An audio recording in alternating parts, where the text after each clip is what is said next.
পরিবর্তিত হতে পারে। ইতিহাস আমাদের তাই বলে, কারণ ইতিহাস কোনো একরৈখিকভাবে এগোয় না, যে একটা থিওরি আবিষ্কার হয়ে গেল ব্যাস, তারপরের থিওরিটা জন্যে এই মাঝের যে পর্বটা, এরকম কোনো ব্যাপার নেই। এটা কোনো থিওরির ব্যাপার নয়। খালি ইতিহাস সবসময় তথ্য, দলিল, দস্তাবেজ, আর্কাইভ, বই এবং নানানভাবে যে আলোচনা তার মধ্যে থেকে পরিবর্তিত হতে পারে। সেক্ষেত্রে সময়, সমাজ ও রাজনৈতিক প্রেক্ষাপটের পরিবর্তনের সঙ্গে সঙ্গে তাদের সম্পর্কে নতুন ব্যাখ্যা আর পুনঃব্যাখ্যা দুটোই গড়ে উঠতে পারে। ইতিহাস চর্চা কিন্তু এই ভাঙা আর গড়া এই নিয়ে এগিয়ে চলেছে দীর্ঘদিন ধরে। ডাক্তার শ্যামাপ্রসাদ মুখোপাধ্যায়ের ক্ষেত্রেও এই দুই চিত্র আমরা বিশেষভাবে লক্ষ্য করি। স্বাধীনতার পূর্ব ভারতবর্ষ তথা বাংলার রাজনীতি, শিক্ষানীতি, দেশভাগের প্রশ্ন, পশ্চিমবঙ্গ গঠন, স্বাধীনোত্তর ভারতের জাতীয় রাজনীতিতে তার ভূমিকা, বিভিন্ন মতাদর্শগত ব্যাখ্যা গড়ে উঠেছে। ইতিহাসের এই গোড়া তাত্ত্বিক বিষয়ের মধ্যে না থেকে একটু সহজ করে বলার চেষ্টা করব। কিন্তু শুরুতে কয়েকজনের কথা না বললেই নয়, কারণ বর্তমানে এখন আমাদের মানে ক্লাসে ইতিহাসের স্টুডেন্ট পাওয়া যাচ্ছে না, কিন্তু ফেসবুকে সব ইতিহাসে বিপ্লব হয়ে যাচ্ছে প্রচুর। মানে সবাই এখন ঐতিহাসিক হয়ে গেছে, ইতিহাস খুব চর্চিত বিষয় হয়ে গেছে। কিন্তু ইতিহাসের তো কিছু স্ট্রাকচার আছে, সব সাবজেক্টেরই আছে, কিছু ডিসিপ্লিন আছে। তো আমাদের সেই ডিসিপ্লিনগুলো জেনে যদি আমরা ইতিহাস চর্চা করি, আমার মনে হয় ইতিহাস চর্চা আরও সমৃদ্ধ হবে। তো শুরুতেই আমি এক ভদ্রলোকের নাম বলবো, আপনারা শুনে থাকবেন, E.H. কার। মানে ইতিহাস কি এই বিষয়ে ওনার বই আমাদের কাছে হাতে করি, মানে ওটা ধরে আমাদের প্রথমে শুরু করতে হয়। তো E.H. কারে একবার বলেছিলেন যে ইতিহাস হলো অতীত আর বর্তমানের মধ্যে এক অবিরাম সংলাপ। ফলে কোনো ঐতিহাসিক ব্যক্তিত্ব সম্পর্কে আমাদের ধারণা সময়ের সঙ্গে সঙ্গে পরিবর্তিত হতে পারে। শ্যামাপ্রসাদকে নিয়ে বর্তমানে যে সমস্ত আলোচনা চলছে তা তার ঐতিহাসিকতা ও গুরুত্ব, বা তাকে নিয়ে জনমনে যে ধারণা আছে বা তৈরি করা হয়েছে, তা পরিবর্তিত হতে পারে বা নাও হতে পারে। যে কোনো আলোচনা আমাদের সেই, মানে যে কোনো বিষয়ের, এই বিষয়ে যে আলোচনা এখন হচ্ছে, আমাদের সেই সুযোগ দেয় ইতিহাসকে যাচাই করে নেওয়ার। এক্ষেত্রে আমরা শ্যামাপ্রসাদের সম্পর্কে যে সমস্ত তত্ত্ব আছে সেগুলোকে যাচাই করে নেওয়ার চেষ্টা করব। তো শ্যামাপ্রসাদ মুখোপাধ্যায়ের পুনর্মূল্যায়ন বা ইতিহাস চর্চার কি একটা স্বাভাবিক প্রক্রিয়া না সময়ের প্রয়োজন? অবশ্যই স্বাভাবিক প্রক্রিয়া, সময়ের প্রয়োজন, আমরা দুটোই বলতে পারি, এবং এই ছাড়ের মধ্যেই আমরা এটাকে বলতে পারি। এক্ষেত্রে আমরা ইতিহাসে ব্যক্তি না ব্যক্তির ইতিহাস গুরুত্বপূর্ণ, মানে শ্যামাপ্রসাদ একক ব্যক্তি হিসেবে গুরুত্বপূর্ণ, নাকি ইতিহাসের একটা কাঠামোর মধ্যে একটা পার্ট হিসেবে শ্যামাপ্রসাদকে আমরা রাখবো, সেই নিয়ে একটা বিতর্ক আছে। বিতর্ক বলবো না, ঐতিহাসিকদের কিছু মতামত আছে, একদম শ্যামাপ্রসাদকে নিয়ে নয়, যে কোনো ব্যক্তি ইতিহাসকে নিয়ে। এক্ষেত্রে আমি দুজনের কথা বলবো। প্রথমে, আপনারা যারা ইতিহাস ছোটবেলায় তো পড়েছেন, সবাই হয়তো ইতিহাসের ছাত্রছাত্রী নই আমরা। তো দুজন, একজন রমেশচন্দ্র মজুমদার, একজন যদুনাথ সরকার। তো ব্যক্তি ইতিহাস চর্চার শুরুতেই যে প্রশ্ন আমাদের মাথায় আসে সেটা হচ্ছে যে ইতিহাসে ব্যক্তি নাকি ব্যক্তির ইতিহাস কিভাবে আমরা দেখতে পারি। এক্ষেত্রে নানা ব্যাখ্যা থাকলেও আমি মূলত দুটি ব্যাখ্যার কথা বলবো। এক, এই আমাদের দেশের জাতীয়তাবাদী ইতিহাস চর্চার দৃষ্টিভঙ্গি। দুই, ফ্রান্সে ঠিক শ্যামাপ্রসাদের সমসাময়িক অ্যানাল স্কুল বলে একটি ঘরানা গড়ে ওঠে, তাদের এই ব্যক্তি ইতিহাস নিয়ে কিছু মতামত ছিল। শুধু এই দুটো দৃষ্টিভঙ্গি আমি দেখব, অনেক দৃষ্টিভঙ্গি থাকতে পারে, কিন্তু আমি সেই দৃষ্টিভঙ্গির দিকে যাচ্ছি না।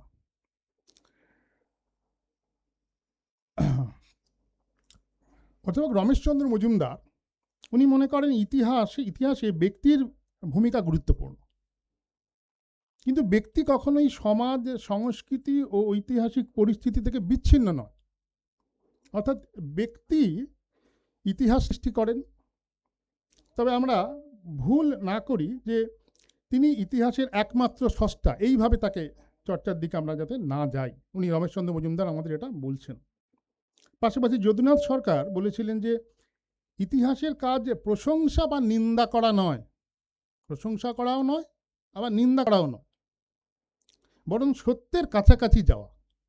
আমরা তো একদম সত্য এটাই ঘটেছিল আমরা বলতে পারি না, আমরা কাছাকাছি যাওয়ার চেষ্টা করব। অর্থাৎ সত্যের জন্য ইতিহাস, ব্যক্তি পুজোর জন্য কিন্তু ইতিহাস নয়, এটা আমাদের বুঝতে হবে।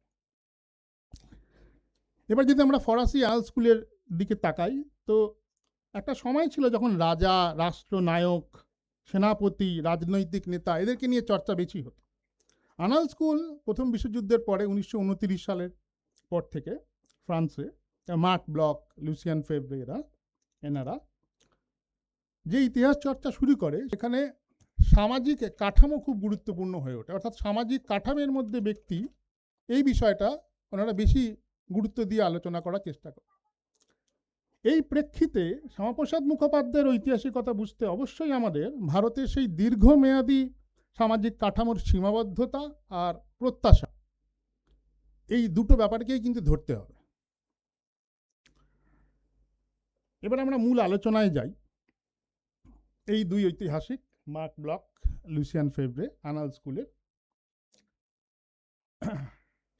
শ্যামাপ্রসাদ চর্চার প্রধান ধারা, আমরা যদি বিগত 100 বছরের ইতিহাস দেখি, এই 100 বছরের ইতিহাসে আমরা দেখব, আমি মোটামুটি 6টা পর্যায়ে ভাগ করেছি। একটা হচ্ছে যে একদম প্রথম পর্যায় 1920 থেকে 1947, যে সময় সমসাময়িক মূল্যায়ন পাওয়া যায়। এই সময় কোনো জীবনী গ্রন্থ শ্যামাপ্রসাদের উপর লেখা হয়নি। সেই সময় যেগুলো পাচ্ছি আমরা মূলত পত্রপত্রিকা, কিছু আর্কাইভাল ডকুমেন্ট, তাতে শ্যামাপ্রসাদ সম্পর্কে যা তথ্য পাওয়া যাচ্ছে সেগুলো। দ্বিতীয় পর্যায়ে 1947 থেকে 53, যে সময় উনি একজন রাষ্ট্রনায়ক বা বিরোধী দলনেতা হয়ে উঠছেন, সেই ক্ষেত্রে তার মূল্যায়ন পাচ্ছি পার্লামেন্টারি রেকর্ডসে। তৃতীয় পর্যায়ে যদি আমরা দেখি 1953, মানে উনি মারা গেলেন, সেখান থেকে 1975, এই সময় পর্বেই কিন্তু ওনার সম্পর্কে প্রথম স্মৃতিচর্চা শুরু হচ্ছে। মানে ওনার স্মৃতিতে অনেকে বই লিখছেন, এবার সেটা ব্যক্তিকে ভালোবেসে লিখতে পারেন, তাদের বায়াসনেস থাকতেই পারে বা নাও থাকতে পারে। চতুর্থ পর্যায়ে 1975 থেকে 1990, এ সময় রাজনৈতিক ইতিহাস আলোচনায় শ্যামাপ্রসাদ আসছেন। মানে পলিটিক্যাল হিস্ট্রি যখন ভারতবর্ষে খুব অন্যভাবে লেখার চেষ্টা করা হচ্ছে, ভারতবর্ষে অন্য নানা রকম ঘরানা তৈরি হচ্ছে ইতিহাসে, সেই সময় শ্যামাপ্রসাদ আসছেন। রাজনৈতিক নেতা হিসেবে তার যে কৃতিত্ব বা তার যে কন্ট্রিবিউশন, সেটা ছিল কি ছিল না, এই বিষয়ে বিতর্ক শুরু হচ্ছে। আর ষষ্ঠ পর্যায়ে 2014 থেকে বর্তমান সময়, এটা পুনর্মূল্যায়নের যুগ হিসেবে রাখা হচ্ছে। এই সময় আমরা দেখতে পাচ্ছি, যদি আমরা সারা ভারতবর্ষে রিসার্চ রিপোজিটরি দেখি, তাহলে এই সময় পর্বে শ্যামাপ্রসাদের উপর চর্চা কিন্তু বাড়ছে। যেমন কলকাতা বিশ্ববিদ্যালয় এডুকেশন ডিপার্টমেন্টে শ্যামাপ্রসাদের এডুকেশন কন্ট্রিবিউশন কী ছিল সে নিয়ে চর্চা হয়েছে। কল্যাণী ইউনিভার্সিটিতে যদি আমরা দেখি, ওখানে শ্যামাপ্রসাদের পলিটিক্যাল হিস্ট্রি বা পলিটিক্স নিয়ে কি সেটা নিয়ে লেখা হয়েছে। আমি অন্যান্য জায়গাতেও, শুধুমাত্র বাংলাতে, পশ্চিমবাংলাতে নয়, অন্যান্য জায়গাতেও শ্যামাপ্রসাদ নিয়ে চর্চাটা এই সময় বাড়ছে, যেটা পুনর্মূল্যায়নের ফেজ হিসেবেই আমরা দেখতে পাই। এবং এই সময় অনেক বইও বেরোচ্ছে শ্যামাপ্রসাদকে নিয়ে। অনেক বলবো না, কিছু এখনও প্রচুর চর্চা হয়তো বাকি, এখনও অনেক হিউজ নেই, যেটা আমরা অন্যান্য রাষ্ট্রনেতাকে নিয়ে পাই, শ্যামাপ্রসাদকে নিয়ে কিন্তু আমরা পাই না। কিন্তু শ্যামাপ্রসাদের উপর কাজ করার স্কোপ এখন অনেক বেশি। এবার এই যে সমস্ত আলোচনা, এই আলোচনার মূলত দুটো ডাইমেনশন। একটা হচ্ছে কেটে গেছে, দেখানো যাচ্ছে না, এক নম্বর লাইনে ছিল একটা, 2 নম্বর লাইনে আর একটা ছিল। 1 নম্বর লাইনে তিনি দেশপ্রেমিক, তিনি জননেতা। দ্বিতীয় যে ন্যারেটিভটা তৈরি হচ্ছে, তিনি স্বার্থন্বেষী এবং তিনি সাম্প্রদায়িক নেতা, এবং তিনি কোনো মতে খুব গুরুত্বপূর্ণ নেতা নয় ভারতবর্ষের ইতিহাসের ক্ষেত্রে। এই দুটো ডাইমেনশনই তৈরি হচ্ছে, এবং এটা স্বাধীনতার আগেই তৈরি হয়েছিল, এমন নয় যে এটা অনেক পরে তৈরি হচ্ছে। স্বাধীনতার আগে এই ডাইমেনশন দুটো তৈরি হয়ে যাচ্ছে। শ্যামাপ্রসাদকে দুটো প্যারালালি ভাগ করে বিভিন্ন জায়গায় আপনারা যখনই পত্রপত্রিকা দেখবেন, আর্কাইভাল ডকুমেন্ট দেখবেন ওখানেই বলা হচ্ছে। বিশেষ করে এই ভাষ্যগুলো কিন্তু রাজনৈতিক ভাষ্য, এবং রাজনৈতিক ভাষ্যটাই আমরা এই সময় বেশি পাচ্ছি। তো এই হলো মোটামুটি শ্যামাপ্রসাদ চর্চার 100 বছরের একটা সংক্ষিপ্ত আলোচনা। এবার আমরা শ্যামাপ্রসাদে যাব। শ্যামাপ্রসাদ এখানে কেটে গেছে, এখানে লাইনটা ছিল বেনির কথা 1921 পর্যন্ত। বেনি হচ্ছে শ্যামাপ্রসাদের ডাকনাম। এখানে কিছু ছবি আছে, আপনারা দেখতে পারেন। এখানে শ্যামাপ্রসাদ এখানে মানে এটা 1905-এর ছবি, তারপরেরটা 1908-এ, এটা 1908-এর ছবি, এবং এটা 1919-এর ছবি, এবং এই দুটো হচ্ছে একটা শ্যামাপ্রসাদের 18 বছরের বয়স, একটা শ্যামাপ্রসাদের 19 বছর বয়স, সেই সময়কার ছবি। এবং এটা তাজমহল বেড়াতে যাওয়ার ছবি, তা সবাই ভাই বোনেরা মিলে গেছে তার ছবি। এখানে আমি দুজনকে দেখিয়েছি, একজনের ছবি এখানে নেই, তিনি হচ্ছেন শ্যামাপ্রসাদের মা, ওনার ছবি এখানে নেই, আমি দেওয়া হয়নি আর কি। তো এখানে দেখুন দুজন ব্যক্তিকে খুব, তিনজন ব্যক্তিকে খুব স্পষ্টভাবে দেখা যাচ্ছে। একজন ওনার ঠাকুমা জগত্তারিণী দেবী, একজন স্যার আশুতোষ ওনার বাবা, পায়ের কাছেই বসে আছে শ্যামাপ্রসাদ একদম ওখানটা। বিশ্ববিদ্যালয় ছোট থেকেই যেতেন বাবার সঙ্গে। আর ওখানে শ্যামাপ্রসাদের শিক্ষক সতীশ মুখার্জি, ওটা এলাহাবাদে ছবি, উপরে মিত্র ইনস্টিটিউশন যেখানে পড়াশোনা করেছে শ্যামাপ্রসাদ। এই ছবি বা এই পারিবারিক চিত্র কেন গুরুত্বপূর্ণ? কারণ শ্যামাপ্রসাদ তো একদিনে শ্যামাপ্রসাদ হয়ে যায়নি। শ্যামাপ্রসাদের এই যে বাড়ি, তার যে চরিত্র, তার ইতিহাস, তার যে ডাইমেনশন, সেটা শ্যামাপ্রসাদ হতে শ্যামাপ্রসাদকে সাহায্য করেছে, সেই জন্য এই ছবিগুলো গুরুত্বপূর্ণ। যেমন শ্যামাপ্রসাদের ঠাকুমা, আমরা কি জানি যে ঠাকুমারা কীরকম হয়, সাংসারিক, রান্নাবান্না করতে ভালোবাসে। শ্যামাপ্রসাদের ঠাকুমা একটুও ভালোবাসত না, ইভেন রান্না করতে জানতেন না, মানে জানতেন না বলতে করতেন না আর কি, প্রথম থেকেই করতেন না। এবং উনি সমাজসেবা করতে ভালোবাসতেন, কারো জ্বর হয়েছে, কারো শরীর অসুস্থ, উনি চলে গেলেন, সেবা শুশ্রূষা করে দিয়ে এলেন, দুপুরবেলা বসে গল্প করা সবাই মিলে, এইগুলোতে উনি বেশি আনন্দ পেতেন রাদার দ্যান অন্যান্য যে আমরা টিপিক্যাল যে চরিত্র পাই আর কি, মহিলা চরিত্র, ঠাকুমা চরিত্র, সেই চরিত্র থেকে কিছুটা আলাদা। আমার যদি ওই সাহিত্য টাহিত্য খুব বেশি পড়া নেই, কৃষ্ণাদি আছে, ভুলভাল বললে আমাকে বকবে, আমার দিদিমণি বসে আছে, তো সেই জন্য আমি এই বেশি গভীরের মধ্যে ঢুকছি না। স্যার আশুতোষ, হ্যাঁ আশুতোষের কথা আমি কি বলবো, এটা আপনারা সবাই জানেন। আমি দুটো জিনিস বলবো, একটা হচ্ছে নিয়মানুবর্তিতা, আর একটা হচ্ছে কঠোর অনুশীলন এবং কর্তব্যবোধ। এইগুলো শ্যামাপ্রসাদ খুব ছোট থেকে রপ্ত করেছিল। তার কারণ বাড়িতে যেমন শ্যামাপ্রসাদ খেতে খুব ভালোবাসত, প্রচণ্ড খাদ্যরসিক মানুষ ছিলেন ছোট থেকেই, কিন্তু বাড়িতে কোনো বাইরের খাবার আসতো না। খাওয়া দাওয়া কখন খুব ভালো হতো, যখন ওরা মধুপুরের বাড়িতে যেত। মধুপুরের বাড়িতে গরমের ছুটিতে, পুজোর ছুটিতে যেত। পুরীতেও বাড়ি ছিল আর একজনের, তো পুরীতে ওরা কম যেত, মধুপুরে ওরা বেশি যেত। 1911-তে মনে হয় মধুপুরে স্যার আশুতোষের প্রথম বাড়ি হয়, তার আগে অন্যান্য মানে গেলে কারোর বাড়িতে থাকতেন আর। তো ওখানে গেলে দুধ, ঘি, পাঁঠার মাংস এবং পাঁঠার মাংসের ঝোল, যেখানে লুচি ডুবে যায়, এই ধরনের ব্যাপারগুলো শ্যামাপ্রসাদ খুব পছন্দ করতেন। কিন্তু আর মাংস পেঁয়াজ ছাড়া রান্না হতো, অনেক নিয়ম ছিল বাড়িতে। যাই হোক, কলকাতার বাড়িতেও হতো, কিন্তু মধুপুরের স্মৃতিটা যেন আরও বেশি, আরও মধুর শ্যামাপ্রসাদের কাছে। তো এইভাবেই যেতে যেতে আমি স্কুল শিক্ষা নিয়ে বা পরবর্তী শিক্ষা নিয়ে কিছু বলতে চাই না, কারণ 7 দিন ধরে বিভিন্ন আলোচনা হয়েছে, এই বিষয়গুলো আপনারা খুব ভালোই জানেন, আমি বিষয় নিয়ে কিছু বলতে চাই। এর পরের ফেজটা আমরা দেখব 1922 থেকে 1933। এই যে মধুপুরের বাড়ির ছবি দেওয়া আছে, মানে বিয়ের পর গেছেন আর কি মধুপুরের বাড়িতে, ওনার স্ত্রী সুধা দেবী। এটা শ্যামাপ্রসাদ যখন ব্যারিস্টার, মানে ব্রিটিশ যে আপনার কী বলে ওটাকে, বোর্ড যেটা পাস করার পরে যে সদস্য হন, তখনকার ছবি। এবং এটা খুব গুরুত্বপূর্ণ ছবি রাধাকৃষ্ণনের সঙ্গে। এটা দেখুন, ক্যালকাটা ইউনিভার্সিটির 2 জন রিপ্রেজেন্টেটিভ গেছিলেন কেমব্রিজে কমনওয়েলথ, যে এখন যেমন হয় না কমনওয়েলথ ফেলোশিপ, এরকম কমনওয়েলথে রিপ্রেজেন্ট করেছিলেন 2 জন, একজন শ্যামাপ্রসাদ, একজন রাধাকৃষ্ণন। এবং সেটা হয়েছিল 1926 সালে, যে বছরে উনি ব্যারিস্টারি পাস করেছিলেন। ব্যারিস্টারি পাস করে ওনার আশা, এবং এটা হচ্ছে মধুপুরের বাগানের ছবি, ওই গাছ বসা খুব ভালোবাসতেন, তো সবাই মিলে ওটা মধুপুরের বাগানের ছবি। তো যাই হোক, এই এই মোটামুটি 1922 থেকে 1933 এখানে কিছু গুরুত্বপূর্ণ জিনিস হয়েছে। ও তৃতীয় জনের নাম বললাম না, ওখানে ওনার নাম যতীন্দ্রমোহন মজুমদার।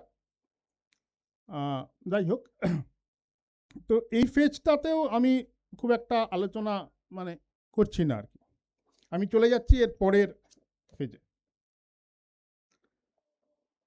সত্তা আর স্বকীয়তা, বেনি থেকে শ্যামাপ্রসাদ, মানে বেনি থেকে শ্যামাপ্রসাদ, এটা 1934 রেখেছি, তার কারণ 1934 সালে উনি প্রথম ভাইস চ্যান্সেলর হন, এটা প্রথম পর্ব।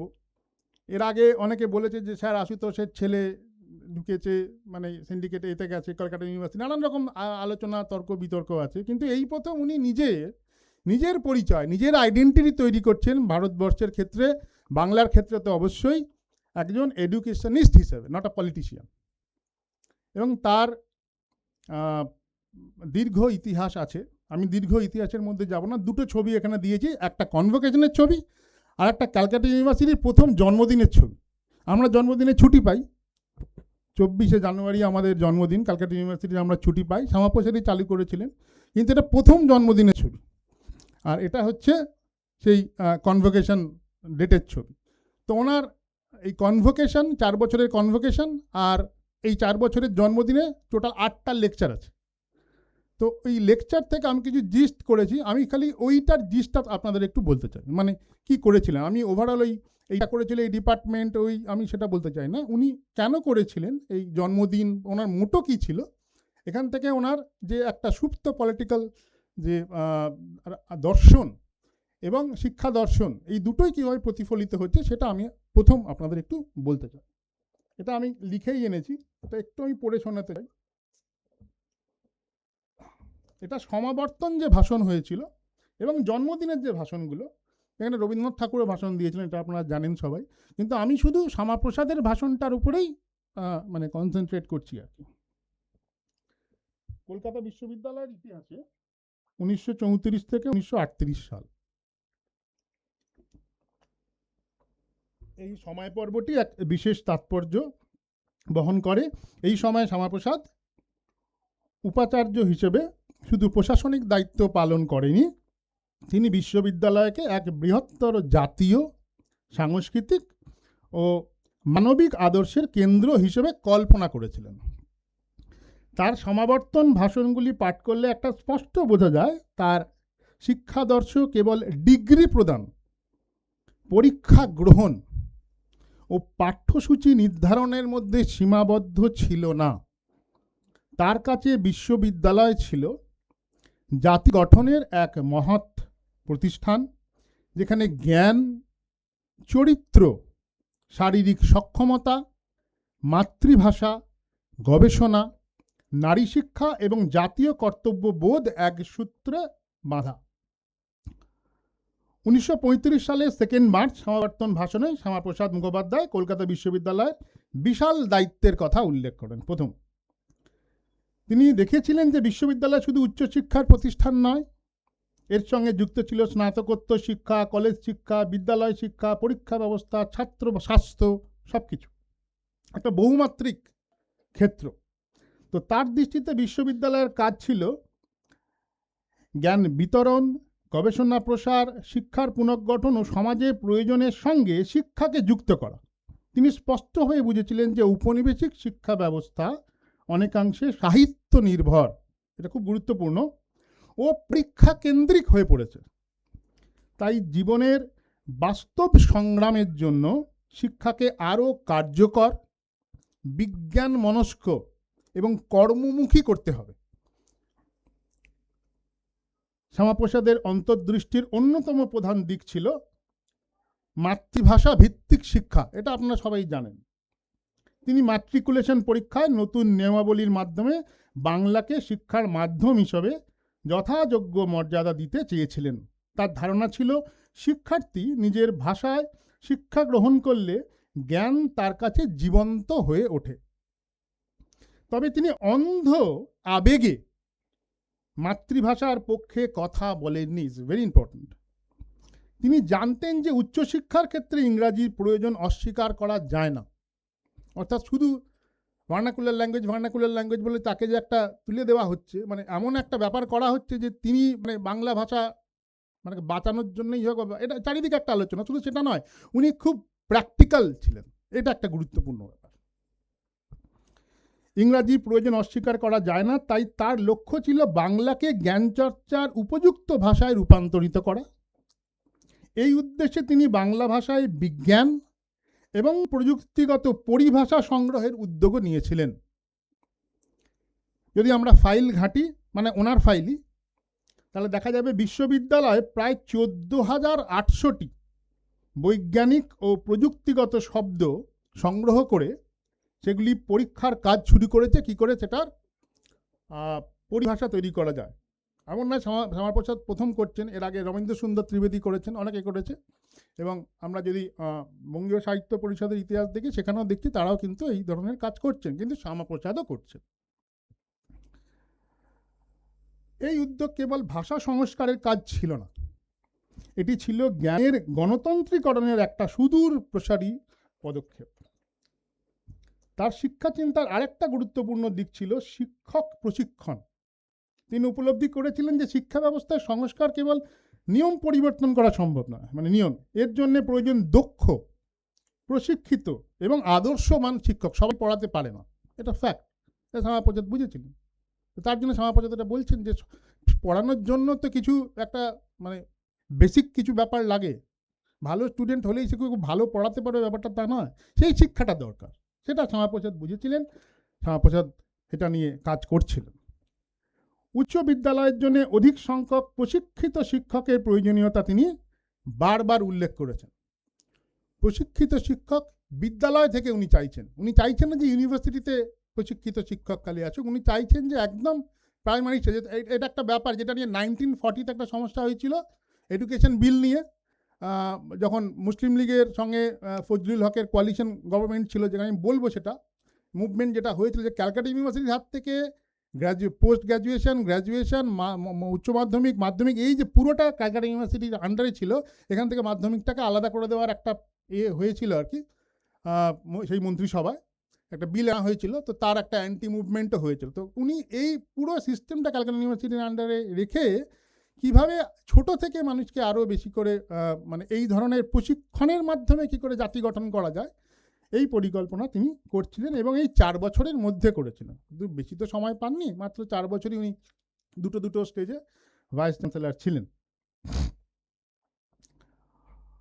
শ্যামাপ্রসাদের অন্তর্দৃষ্টিতে গবেষণা ছিল বিশ্ববিদ্যালয়ের প্রাণ, রিসার্চ, এটা আমরা এখন বলি, কিন্তু রিসার্চ ছিল মূল। তিনি চেয়েছিলেন কলকাতা বিশ্ববিদ্যালয় শুধু পরীক্ষামূলক প্রতিষ্ঠান হয়ে না থেকে মৌলিক গবেষণা কেন্দ্র হয়ে উঠুক। তার ভাষণে বিজ্ঞান, অর্থনীতি, বাণিজ্য, শিল্প ও প্রয়োগমূলক শিক্ষার সঙ্গে বিশ্ববিদ্যালয়ের সম্পর্ক স্থাপনের কথা পাওয়া যায়। নারী শিক্ষা প্রশ্নেও তার দৃষ্টি ছিল অত্যন্ত অগ্রসর। বিহারীলাল মিত্র ট্রাস্টের অর্থ ব্যবহার করে বাংলার নারী শিক্ষা বিস্তারের পরিকল্পনা তার সময়ই প্রথম গুরুত্বের সঙ্গে প্রকাশ পায়। ছাত্র কল্যাণ ছিল তার ভাষণের আরেকটা মানবিক কেন্দ্র। আমি কিন্তু দুটো ভাষণকে মিলিয়ে বলছি, মানে দুটো ভাষণের যে জিনিস সেটাকে মিলিয়ে বলছি, এমন নয় পুরোটাই কনভোকেশন ভাষণে বলা হয়েছিল, জন্মদিনেও এগুলো বলা হয়েছিল। তিনি প্রশ্ন করেছিলেন, যদি যুব সমাজ শারীরিকভাবে দুর্বল, অক্ষম হয়, তবে শিক্ষার মূল্য কি? তার মতে শিক্ষার উদ্দেশ্য কেবল বুদ্ধিভিত্তিক উন্নতি নয়, দেহ, মন ও চরিত্রের সম্মিলিত বিকাশ। তাই তিনি ছাত্রাবস্থায় পরীক্ষা ছাত্রের শারীরিক পরীক্ষা, ওষুধ, চশমা, খেলাধুলা, এই সব কিছুর যাতে করে ইউনিভার্সিটি আরও বেশি করে করতে পারে তার ব্যবস্থা উনি করেছিলেন। তার সমাবর্তন ভাষণে গভীর ছিল এক জাতীয় পুনর্জাগরণের আহ্বান। তিনি শিক্ষার্থীদের কেবল চাকুরি প্রার্থী হিসেবে দেখতে চাননি, তিনি তাদের ভাবী নেতা, কর্মী এবং জাতির সেবক হিসেবে দেখতে চেয়েছিলেন। তিনি বলেছিলেন, বিশ্ববিদ্যালয়ের কাজ এমন মানুষ তৈরি করা যারা সত্যনিষ্ঠ, নির্ভীক, ন্যায়পরায়ণ এবং সাধারণ কল্যাণে নিবেদিত হবে। 1937 সালের সমাবর্তনে উনি জানেন, আপনারা সবাই জানেন, রবীন্দ্রনাথ ঠাকুরকে ডাকা হয়েছিল, সে বিষয়ে আমি কিছু বলছি না, জানেন অলরেডি এগুলো। তো তার অন্তর্দৃষ্টিতে আরেকটি বড় দিক ছিল, সেটা হচ্ছে শিক্ষার প্রসার কি করে করা যায়। তিনি মনে করতেন বিশ্ববিদ্যালয়ের দরজা আরও বিস্তৃতভাবে খুলে দিতে হবে, যাতে শিক্ষা জাতির আত্মমর্যাদা আরও বৃদ্ধি করে। এই জন্য বয়স্ক এডুকেশন শুধুমাত্র তিনি চালু করার চেষ্টা করেছিলেন ক্যালকাটা ইউনিভার্সিটির আন্ডার। শ্যামাপ্রসাদ মুখোপাধ্যায়ের সমাবর্তন ভাষণগুলোর যে অন্তর্দৃষ্টি ফুটে উঠেছিল, তার মূল ভাবনাকে যদি আমরা সংক্ষেপে দেখি, তাহলে আমরা বলতে পারি, প্রথমত শিক্ষা হবে মাতৃভাষা ভিত্তিক, কিন্তু বিশ্ব জ্ঞান থেকে বিচ্ছিন্ন নয়। দ্বিতীয়ত শিক্ষা হবে গবেষণামূলকী ও বিজ্ঞান মনস্ক। তৃতীয়ত শিক্ষা হবে জীবনের সঙ্গে যুক্ত, শিল্প, বাণিজ্য, কর্মসংস্থান ও সমাজ কল্যাণের সঙ্গে সম্পর্কিত।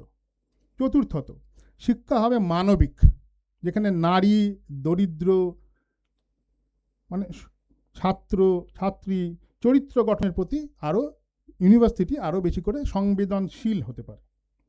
তো এইগুলো আমরা তার সমাবর্তন ভাষণে আমরা পাচ্ছি।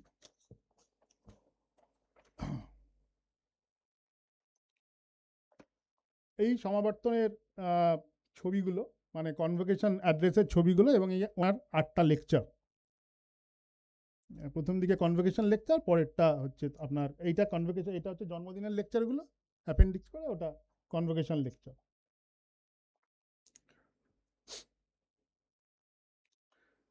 আমি জন্মদিনের যে লেকচার তার কয়েকটা পেজ আমি দিয়েছি, ওখানে রবীন্দ্রনাথ ঠাকুরের যে কনভোকেশন লেকচারের কয়েকটা পেজ। এই জন্মদিনের লেকচার একটা খুব গুরুত্বপূর্ণ বিষয়, যেটা আমার বলা খুব প্রয়োজন। আমি যখন মানে এই বিষয়ে কাজ করেছিলাম, এই বিজ্ঞানের ইতিহাস নিয়ে, তো মহেন্দ্রলাল সরকার বা নামগুলো সব ভুলে যাচ্ছি, যাই হোক, মানে কলকাতা বিশ্ববিদ্যালয় যে সমস্ত মানে বিজ্ঞান যারা পড়াতেন আর কি, তো উনি এই জন্মদিনের লেকচারে গুরুত্ব বা কন্ট্রিবিউশন যদি কারো দিয়ে থাকেন, মানে প্রথম যখন আলোচনা করছেন যে বিজ্ঞান এবং এদের যে ভূমিকা, সেটা উনি এই জন্মদিনের লেকচারে লিখছেন। আপনার যেটা এইখানে নামগুলো সব দেওয়া আছে, এই জায়গাটা আপনারা পরে এগুলো দেখতে পাবেন, যে পিসি রায়, ব্রজেন্দ্রনাথ শীল, জগদীশ চন্দ্র বোস। হ্যাঁ, এখানে মানে উনি এই জাতীয় বিজ্ঞান, এই যে চেতনাটা মহেন্দ্রলাল সরকারের সময় থেকে শুরু হচ্ছে, মানে ঔপনিবেশিক বিজ্ঞানের এগেনস্টে আমাদের একটা যে জাতীয় বিজ্ঞান, ন্যাশনাল সায়েন্স, সেই ন্যাশনাল সায়েন্স যে মুভমেন্টটা, এবং সেখানে ক্যালকাটা ইউনিভার্সিটির একটা বড় ভূমিকা আছে, স্যার আশুতোষ জন সোসাইটি তৈরি করেছিল। এবং এই যে ন্যাশনাল সায়েন্সের যে কন্ট্রিবিউশন, সেটা উনি জন্মদিনের লেকচারে বলছেন। উনি কিন্তু ভিতর থেকে বারবার চাইছেন যে কি করে আরও বেশি করে আমরা বিজ্ঞানমুখী শিক্ষাকে আরও জনপ্রিয় করতে পারি। তখনও কিন্তু বিজ্ঞানমুখী শিক্ষা জনপ্রিয় হচ্ছে ধীরে ধীরে, কিন্তু সাহিত্য, আমি ছোট বড় করছি না, কিন্তু ব্যাপারটা এইরকম করে না, দিদি তুমি রেখে যাও, ব্যাপারটা এইরকম আর কি চলছিল। তো সেই কারণে উনি এই জাতীয় বিজ্ঞান, যেটা ন্যাশনাল সায়েন্স যে মুভমেন্টটা সেই সময় হচ্ছে, এটা ওনাকে অনেক বেশি ইনফ্লুয়েন্স করেছিল। তো তার প্রভাব বা রিফ্লেক্ট আমরা প্রথম জন্মদিন লেকচারেই কিন্তু দেখতে পাচ্ছি। উনি ন্যাশনাল সায়েন্সকে আরও বেশি প্রমোট করার চেষ্টা করছিলেন। এইবার আমরা আসব দ্বিতীয় পর্বে, সত্তা এবং স্বকীয়তার দ্বিতীয় পর্ব, যেখান থেকে ওনার আইডেন্টিটি তৈরি হচ্ছে। সেটা হচ্ছে জনতার দরবারে। এর আগে কংগ্রেসের সঙ্গে যে যুক্ত ছিল, আমি সেটাকে নিয়ে খুব একটা আলোচনা করিনি। আমি তো ওনার দ্বিতীয় পর্বটা, মানে ওনার পলিটিক্যাল ফেজের যে সেকেন্ড ফেজ, যেটা 1939 to 1945, যখন উনি হিন্দু মহাসভার সঙ্গে যুক্ত, আমি সেই ফেজটাকে নিয়েই বেশি গুরুত্বের সঙ্গে আলোচনা করার চেষ্টা করেছি।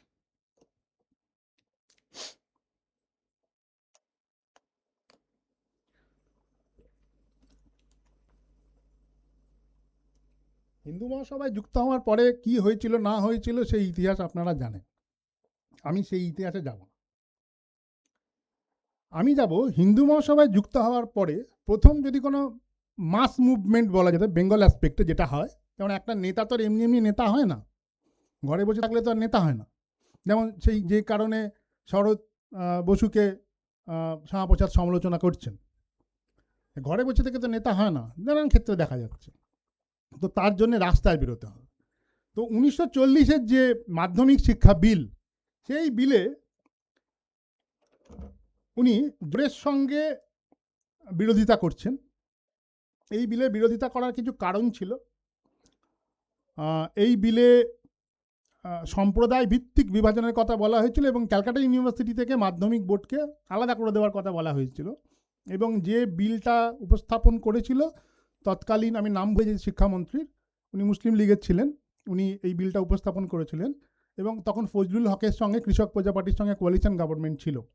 এবং এই বিলের যে এগেনস্টে যে মুভমেন্ট হচ্ছে, অ্যান্টি মানে বিরোধী যে মাধ্যমিক শিক্ষা বিল, সেখানে শুধু শ্যামাপ্রসাদ ছিলেন না, আপনারা দেখতে পাচ্ছেন প্রফুল্লচন্দ্র রায়কে, উনিও ছিলেন, উনিও বিরোধিতা করছেন। অর্থাৎ ওভারঅল ইউনিভার্সিটি কমিউনিটি, মানে আমরা যে সময় সায়েন্স লিটারেচার যারা মাথা যাদেরকে বলি, তারা সবাই প্রায় কলকাতা বিশ্ববিদ্যালয়ের সঙ্গে যুক্ত, তারা সবাই কিন্তু শ্যামাপ্রসাদের সঙ্গে এই বিলের বিরোধিতায় নেমে পড়েছিলেন এবং এই বিল সেই সময় পাশ করা যায়নি। এর পরের ফেজটা হচ্ছে 1941-এর 12ই ডিসেম্বর থেকে 20শে নভেম্বর 1942, যে সময় উনি কোয়ালিশন গভর্নমেন্টের মন্ত্রী ছিলেন, অর্থমন্ত্রী। এই সময় মুসলিম লীগ বেরিয়ে আসে, ফজলুল হকের সঙ্গে হক শামা মন্ত্রিসভা হয়।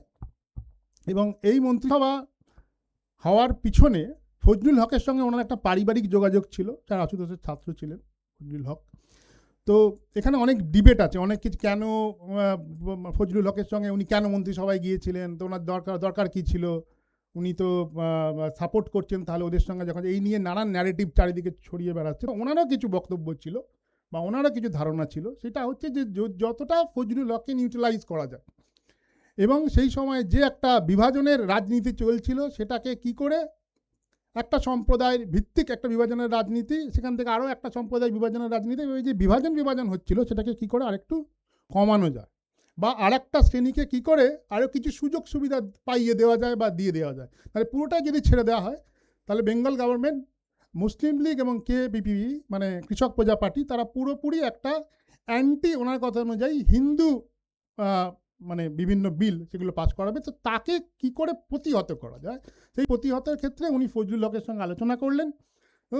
ওনার হিন্দু মহাসভা সেই সময় উনি একাই, কিন্তু সেটা নয়, সেই সময় অনেক ইন্ডিপেন্ডেন্ট ক্যান্ডিডেট ছিল, তারাও কিন্তু ওনাকে সাপোর্ট করছে। অর্থাৎ এই সমস্ত সাপোর্ট নিয়ে উনি কিন্তু এই হক মন্ত্রিসভায় যুক্ত হচ্ছেন এবং ওখানকার অর্থমন্ত্রী হচ্ছেন।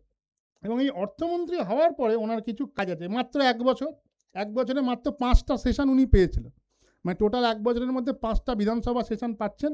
সেইখানে যা যা আলোচনা হচ্ছে, খুব গুরুত্বপূর্ণ কিছু বিষয়, আমি কয়েকটা পয়েন্ট খালি আপনাদের বলবো।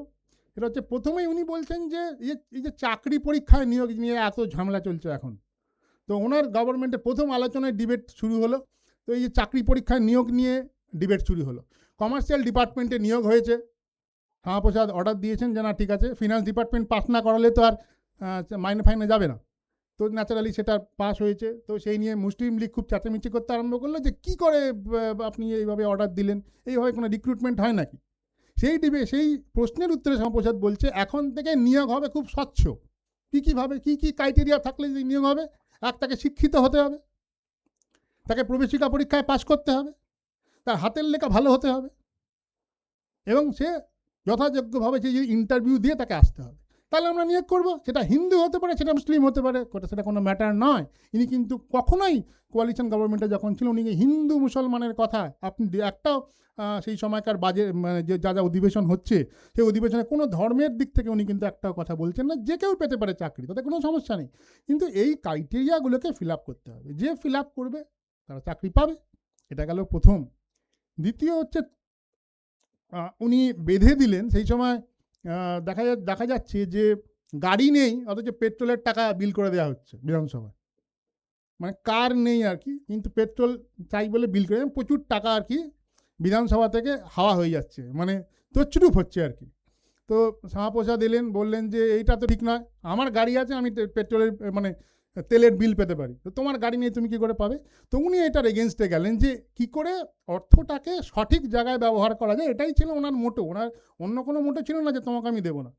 তখন সেটা নিয়ে মুসলিম লীগের নানান ক্যান্ডিডেট তারা বলতে শুরু করলো, এটা জনবিরোধী বিল, এটা আমরা যারা জিতে এসেছি তাদের এগেনস্টে যাচ্ছে, এটা ঠিক না। কিন্তু শ্যামাপ্রসাদ উনি যুক্তিতে খুব স্ট্রং ছিলেন, উনি কিন্তু এটা থেকে সরেননি এবং এই বিল উনি পাস করিয়েছিলেন যে না ঠিক আছে, যাদের গাড়ি আছে তারাই অর্থ পেতে পারে। আর রেশনিং নিয়ে নানান রকম আলোচনা চলছিল, রেশন বন্টন নিয়ে। উনি কিন্তু সবাই যাতে প্রপারলি নিয়ম মতো রেশন পান তার কথা বলেছিলেন বাজেট অধিবেশনে। উনি কিন্তু কোনো ধর্মের দিক থেকে এ রেশন পাবে ও রেশন পাবে না এই কথা কিন্তু উনি একবারও বলেননি। আপনি টোটাল বাজেট অধিবেশনে দেখাতে পারবেন না। তো এই কয়েকটা জিনিস বললাম আমি, আরও অনেক কিছু আছে বলতে গেলে তাহলে আর মানে একটা লেকচারে হবে না। তো এইটা নিয়ে অনেক কিছু বলা যায়, তো আমরা বেশি যাব না, আমি অল্প অল্প করে ব্যাপারগুলোকে একটু আলোচনা করছি। দ্বিতীয় হচ্ছে শ্যামাপ্রসাদের একটা বই 1942-এর মানে আন্দোলনে শ্যামাপ্রসাদের যোগদান নিয়ে মানে চারিদিকে প্রচুর লেখালেখি হয়। আমি এই জাস্ট ওই ন্যারেটিভগুলো ধরার চেষ্টা করেছি আর কি আলোচনাটার মধ্যে, যে 42-এর আন্দোলনে শ্যামাপ্রসাদ কী করছিলেন। উনি তো ব্রিটিশদের সাহায্য করেছিলেন। তো 42-এ শ্যামাপ্রসাদের একটা বই বেরোয়, বইটার নাম হচ্ছে the phases of the Indian struggle. আর শ্যামাপ্রসাদের সেখানে কিছু মতামত ছিল, এই নিয়ে অনেক কিছু মতামত আছে। এই নিয়ে অর্জমা বলেছিল, আমি শুনছিলাম একদিন, যে মানে এই তুমি বাইরে থাকো, আমরা সব ভেতরে চলে যাচ্ছি, তুমি এখন দেখবে, নানান রকম হয়েছে। কিন্তু আমি ওইগুলো আমি খুব একটা দেখিনি। আমি ফার্স্ট হ্যান্ড সোর্স থেকেই বলছি যে ওনার যে বইটা সেটা যদি আমরা দেখি তাহলে ওনার একটা মত ছিল। এই মতটা কিন্তু যদি আপনারা পড়েন, মানে উনি যা যা বলছেন না, ব্রিটিশদেরকে চিঠি লিখেছিল যে আমরা আপনাদের সঙ্গে আছি, আমি 42-এর মুভমেন্টে আমরা আপনার সঙ্গে আছি, এবং মানে কংগ্রেস যেটা করছে সেটা ঠিক নয়, এই যে নানান রকম একটা মানে বক্তব্য চারিদিকে আছে। তো তার এগেনস্টে আমি এই বইটার কথা বলতে পারি। এই বইটা যদি আমরা দেখি, যদি আমরা পড়ি, তাহলে আমরা এখানে দেখব যে গভর্নরকে উনি যে চিঠিপত্র লিখছেন এবং ওনার কিছু বক্তব্য, সেখানে উনি যেটা বলছেন সেটা হচ্ছে যে উনি 2-3টে জিনিস নিয়ে বলছেন। এক হচ্ছে সামরিক ব্যাপার, সামরিক বিষয়গুলো নিয়ে উনি বলছেন যে ভারতীয়দেরকে আরও বেশি করে এই সামরিক শিক্ষা দিতে হবে আপনাদেরকে, এবং এই প্রতিরক্ষা ব্যাপারটা কিন্তু ভারতীয়দের হাতে ছেড়ে দিতে হবে, আরও বেশি করে ছাড়তে হবে। ওনার যুক্তি হচ্ছে এইটাই যে পরবর্তীকালে যখন ভারতের সার্বভৌমত্ব রক্ষার বিষয়টা আসবে, তখন ভারতীয়রা যদি ওয়েল ট্রেন্ড না হয় তাহলে সেটা তাদের কাছে একটা বেশ গুরুত্বপূর্ণ সমস্যার। এবং এই ক্ষেত্রে উনি রেফারেন্স টানছেন, এখানে টানছেন না, অন্য এক জায়গায় আমরা পাচ্ছি, যুগান্তরে উনি বলছেন যে এই যে সুভাষের কথা দেখো, এই যে সুভাষ যখন সৈন্যদল তৈরি করেছে, সৈন্যরা যোগদান করেছে বলে না সুভাষ তাদেরকে পেয়েছে, আর যদি না থাকতো তাহলে কি সুভাষ এই সৈন্যদল করতে পারতো, আজাদিন ফৌজ তৈরি করতে পারতো? এটা ওনার মত ছিল। আরও কিছু মতামত ছিল পরপর। যাই হোক, 42-এ আন্দোলনে উনি ব্রিটিশদেরকে সাপোর্ট করে চিঠি লিখেছেন, এটা এখনও পর্যন্ত আমি পাইনি, আর্কাইভাল ডকুমেন্টস কিছু পাওয়া যায়নি, আমি পাইনি আর কি। যদি ভবিষ্যতে পাওয়া যায় তাহলে হয়তো এই যে আপাতত যেটা আছে তার থেকে আরও অন্যরকম কিছু চিন্তাভাবনা আমরা করতে পারবো। এখনও পাইনি, যা পেয়েছি সে মুখের কথাই পেয়েছি, বক্তব্য পেয়েছি, কিন্তু ডকুমেন্ট এখনও কিছু সেভাবে চোখে পড়ে। এটা খুব গুরুত্বপূর্ণ ফেজ, এটা নিয়ে খুব আলোচনা আছে। হিন্দু মহাসভার, মানে আমি নাম দিয়েছি হিন্দু মহাসভার একক যোদ্ধা, 1946-এ নির্বাচন পূর্ব উপলব্ধি।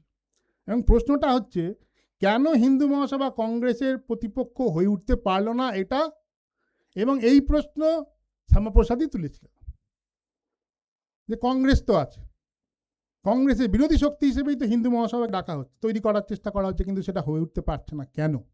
এবং উনি এটা ডিটেলসে আলোচনা করেছেন। উনি বলেছেন যে কেন হিন্দু মহাসভা এবং হিন্দু মহাসভার মধ্যে বিভাজন, দলাদলি, একদল সাভারকার পন্থী আর একদল শ্যামাপ্রসাদ পন্থী। এই বিভাজন খুব স্পষ্ট হয়ে উঠেছিল যখন 37-এর নির্বাচনের পরে, যখন পরবর্তীকালে যখন 45-46-এর জানুয়ারিতে যখন নির্বাচন ঘোষণা করা হচ্ছে বা হবে, সেই সময় পড়বে।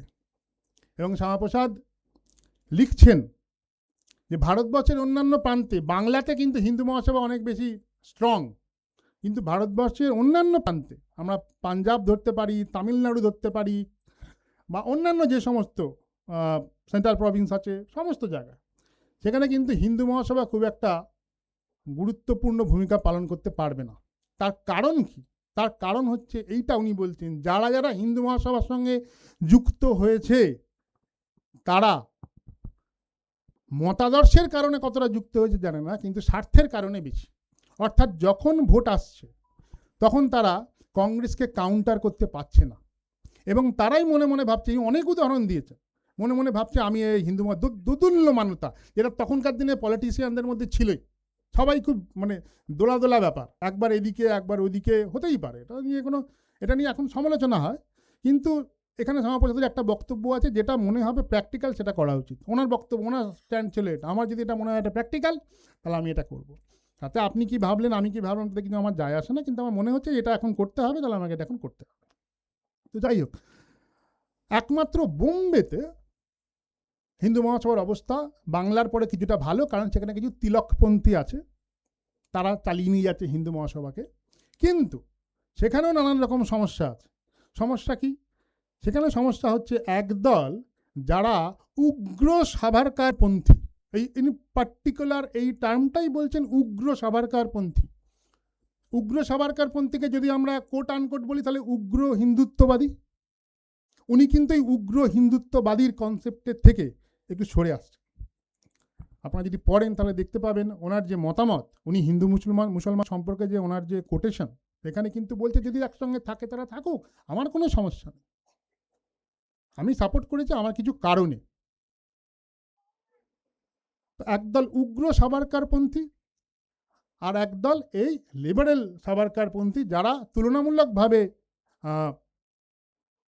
শ্যামাপ্রসাদপন্থী। এবং উনি বলছেন এই সাভারকারিজম, এই ব্যাপারটা যত ছড়িয়ে দেওয়ার চেষ্টা করা হচ্ছে তত হিন্দু মহাসভার মধ্যে ভাঙন আরও বেশি করে দেখা দিচ্ছে। উনি বলছেন হিন্দু মহাসভার প্রবলেম কোথায়? কংগ্রেস একটা well trend platform, but not Hindu Mahasabha. Hindu মহাসভা নয়, তার কারণ টেকনিক হিন্দু মহাসভা কিছু জানে না। মহাত্মা গান্ধীর সঙ্গে কি আর সাভারকার পেরে উঠবে? এটা ওনার বক্তব্য। তার কারণ উনি কংগ্রেসকে বলছেন অ্যাজ এ টেকনিক্যালি সাউন্ড, সেটা ছলচাতুরি করে হতে পারে, কিন্তু কংগ্রেস অনেক বেশি টেকনিক্যাল। কেন? কারণ কংগ্রেস আন্দোলনে নামছে মেন ইস্যুগুলোকে কেন্দ্র করে, হিন্দু মহাসভা নামতে পারছে না। উনি বারবার বলছেন যে নির্বাচনের আগে আমাদের পার্টিকুলার ইস্যুগুলোকে সামনে আনতে হবে, তবে রাস্তায় নামুন, ঘরে বসে থেকে আর মুভমেন্ট হয় না। হিন্দু মহাসভা সেটা করতে পারছে না, সারা ভারতবর্ষে এটা ছড়িয়ে দিতে পারছে না, যেটা কংগ্রেস পাচ্ছে। আরও কিছু কারণ আছে, আমি বলছি পরপর কেন কংগ্রেসই উঠে আসছে, হিন্দু মহাসভা নয়। তো উনি ইস্যু কি টানবেন সেই সময় 1945-এর আগে উনি বললেন যে আপনি কমিউনাল অ্যাওয়ার্ড নিয়ে মুভমেন্ট করতে পারেন, সাম্প্রদায়িক বাটোয়ারা। এটা আবার কি সাম্প্রদায়িক বাটোয়ারা? কি সাম্প্রদায়িক বাটোয়ারা করে আবার নির্বাচন হয় নাকি?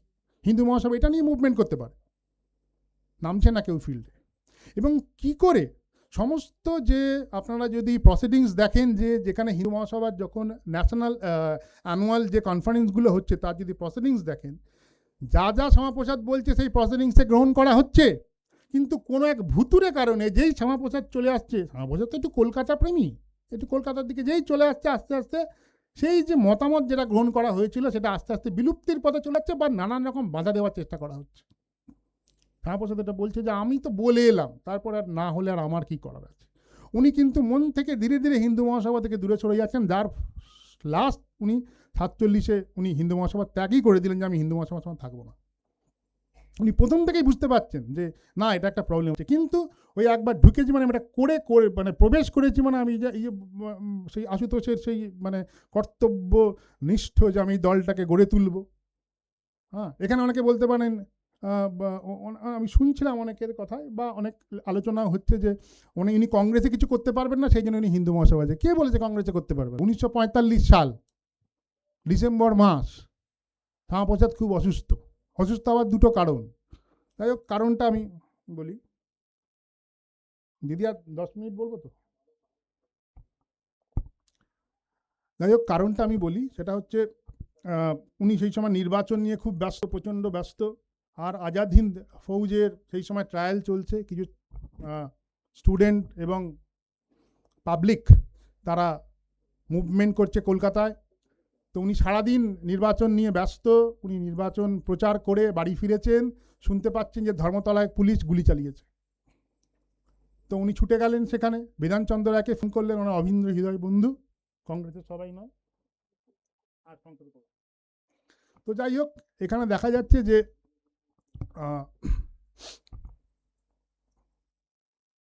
তো উনি গেলেন সেখানে, সেদিনকে গেলেন। তারপরে পরের পরের পরের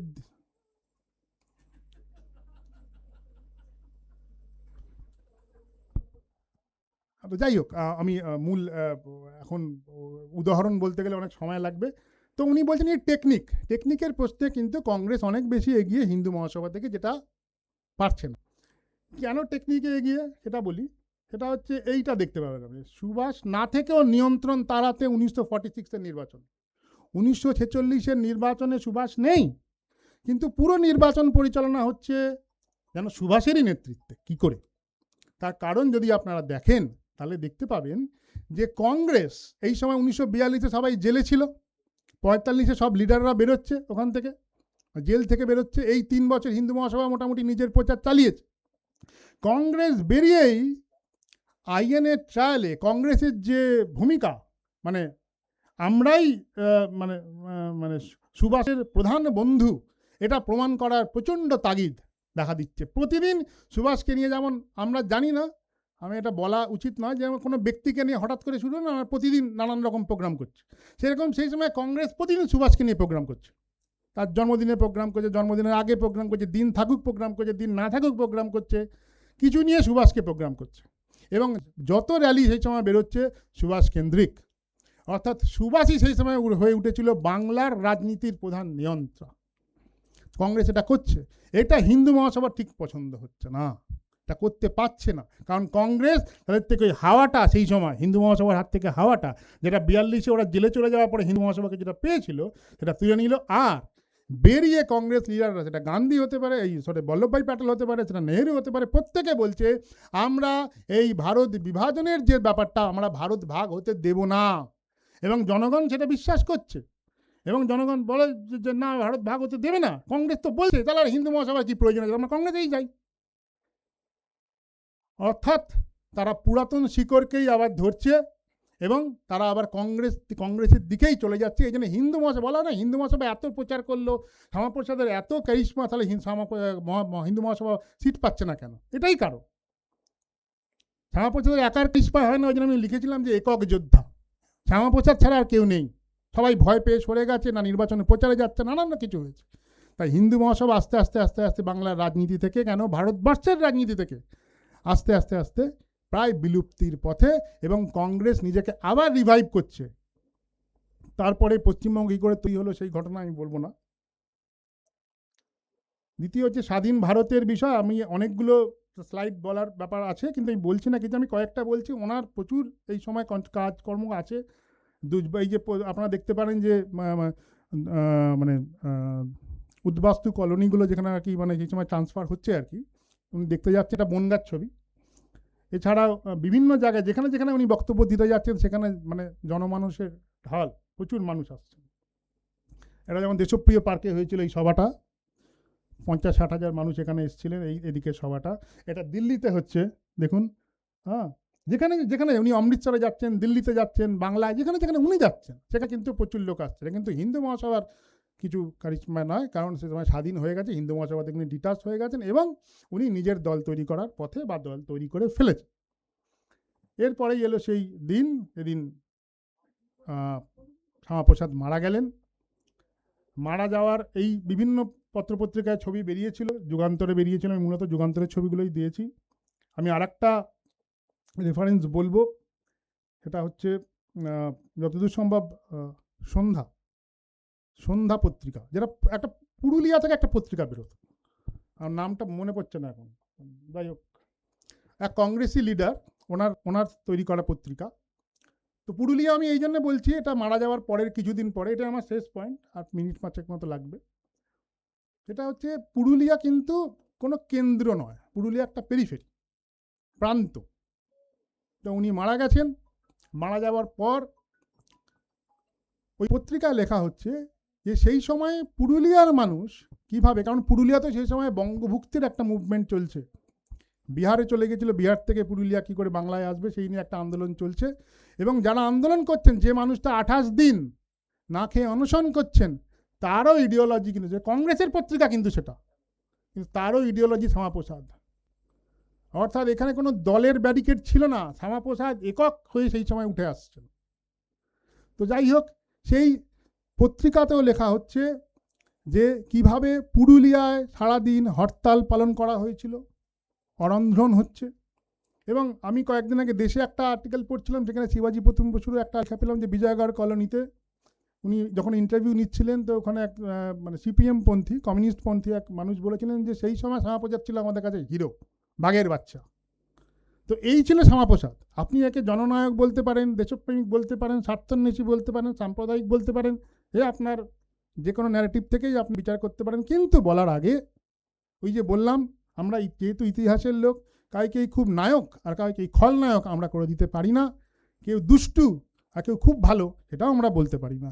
কাজেই প্রত্যেকটা মানুষের, সেটা মানুষ, তার কিছু ভুল কিছু ঠিক এগুলো থাকবে। তো সেটা স্বাভাবিক, শ্যামাপ্রসাদেরও ছিল। তো শ্যামাপ্রসাদকে বিচার করতে গেলে আমাদের ইতিহাসের এই প্রেক্ষিতগুলো দেখে এবং সঠিক তথ্য দেখে বিচার করতে হবে। শুধু ফেসবুক পড়ে শ্যামাপ্রসাদকে বিচার করা যায় না। ধন্যবাদ।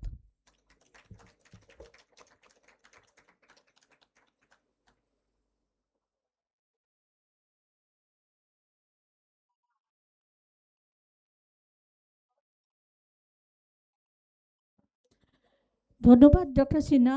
আমরা অনেক কিছু জানতে পারলাম আপনার কাছে। এবার আমরা দ্বিতীয় বক্তা প্রফেসর স্বয়ংদীপ্ত দাসকে আহ্বান করব ওনার বক্তব্য পেশ করার জন্য।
Good afternoon, everyone. Before I begin, I would like to thank the college for the opportunity to speak here today on the life and legacy of Shyama Prasad Mukherjee. I am grateful to our principal madam and the members of the seminar and cultural subcommittee, and to all my colleagues, students, and everyone present here. It is a genuine privilege to speak on a figure who occupies such an important, if unevenly remembered, place in the intellectual and institutional history of Bengal and of India. My talk is titled Statistical Governmentality and the Post-Colonial State, Shyama Prasad Mukherjee, P.C. Mahalanobis, and the Institutional Origins of Indian Scientific Policy.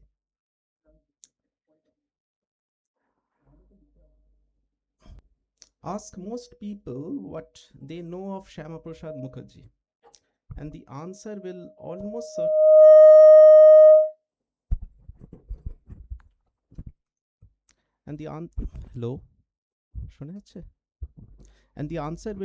certainly be political.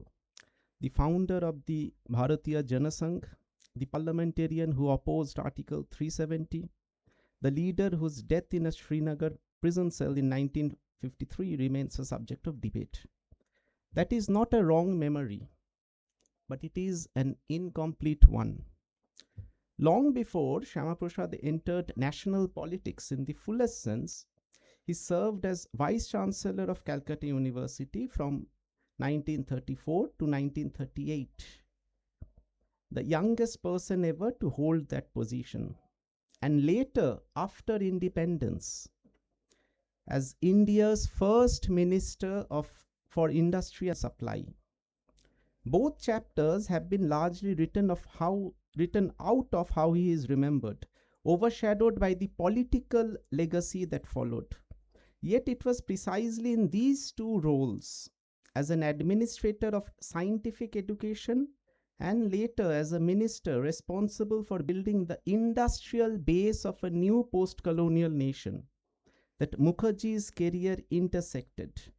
in quietly significant ways with the work of Prashanto Chandra Mahananobish, the statistician who founded the Indian Statistical Institute. What this talk sets out to do is pretty simple. It brings together these two overlooked chapters of Mukherjee's life back into view and asks what his tenure as Vice Chancellor and as Industry Minister meant, not merely as an administrative service, but for the way a newly post-colonial independent nation state came to imagine, measure, and govern itself differently from how its colonial rulers had.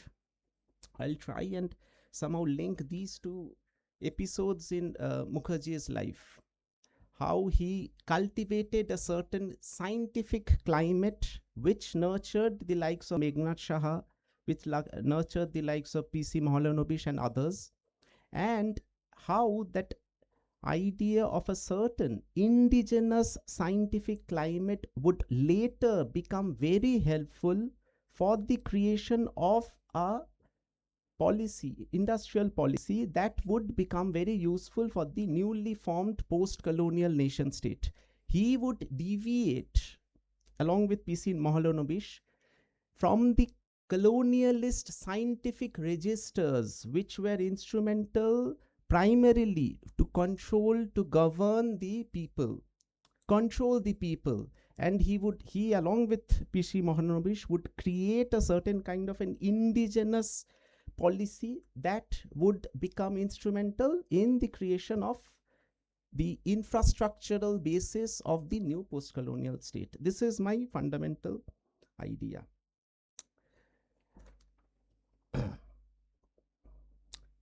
The central instrument for this talk is Partho Chatterjee, the very famous post-colonial historian and one of the founding members of the Subaltern Studies group. Partho Chatterjee's idea of derivative discourse, set out in his very famous book, Nationalist Thought and the Colonial World. Chatterjee says that most of our post-colonial thinking itself, anti-colonial thinking itself, derives mostly from colonial registers of thought. This is what he calls derivative discourse. So he says that nationalist thought itself developed from within a broadly Western Enlightenment-derived critical vocabulary, a point worth flagging rather than passing over. Chatterjee's argument is that anti-colonial nationalism, even at its most assertive, remains structured by the very rationalist and statist categories it claims to oppose. Nationalist thought asserts difference from the colonizer at the level of culture, language, religion, domestic life. It accepts at the same time the colonizer's own framework for what counts as rational, modern, and scientific authority. In another book, Partho Chatterjee, The Nation and Its Fragments, Partho Chatterjee sharpens this into two domains. The inner domain, this is how anti-colonial thought develops itself. The inner domain is the domain of culture, where the nation claims full and untouched sovereignty.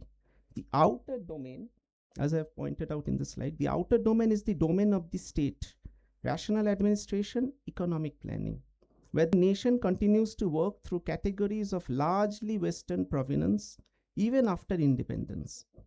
On this reading, the nationalist project is best understood not as a single unified achievement of sovereignty, but as an uneven division of labor between these two domains. Cultural sovereignty claimed in full statist sovereignty, only partially and unevenly achieved. It bears emphasizing here that derivative, the word derivative, is not a verdict of diminished achievement. Every modern state builds its institutions from inherited and borrowed materials.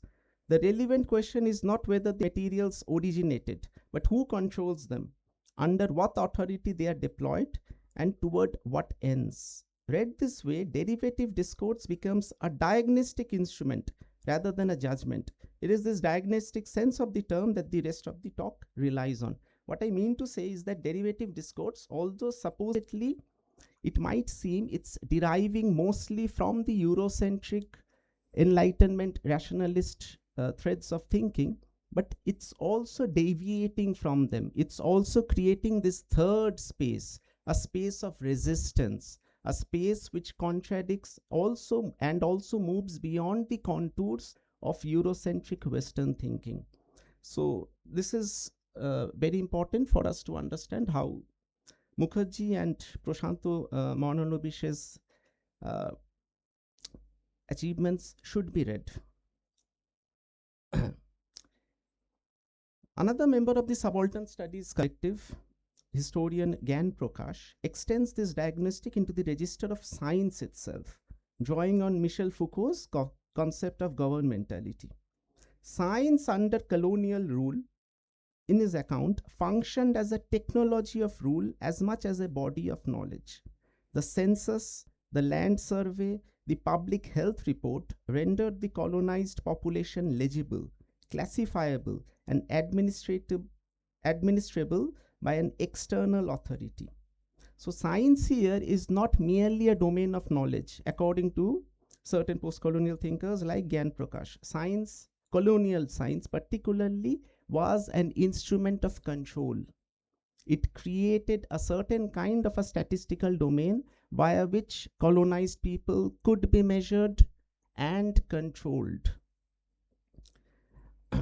When Indian scientists subsequently built their own institutions, two things happened at once: an assertion of indigenous scientific capacity and an inheritance of the very methods and the rule-oriented logic built into them that this capacity had been trained on. The clearest evidence of an actual break with that inheritance, Western inheritance, lies in what such institutions then chose to measure and why. A point this talk returns to directly in its account of Mahalanobish's statistical work. A final addition concerns the character of that break. Break means deviation, deviation from the contours of Eurocentric Western scientific thinking. A final addition concerns the character of that break rather than mere continuity. Colonial statistics, according to Gyan Prakash, served an extractive and disciplinary function. Revenue assessment, famine codes, population control, methods built to serve the administrative convenience of the colonizer rather than the welfare of the colonized. Mahalanobish's statistical apparatus, by contrast, was built explicitly towards developmental ends, estimating national income to plan investment, estimating crop yield to plan food security, generating the empirical basis for a 5-year plan rather than a revenue settlement.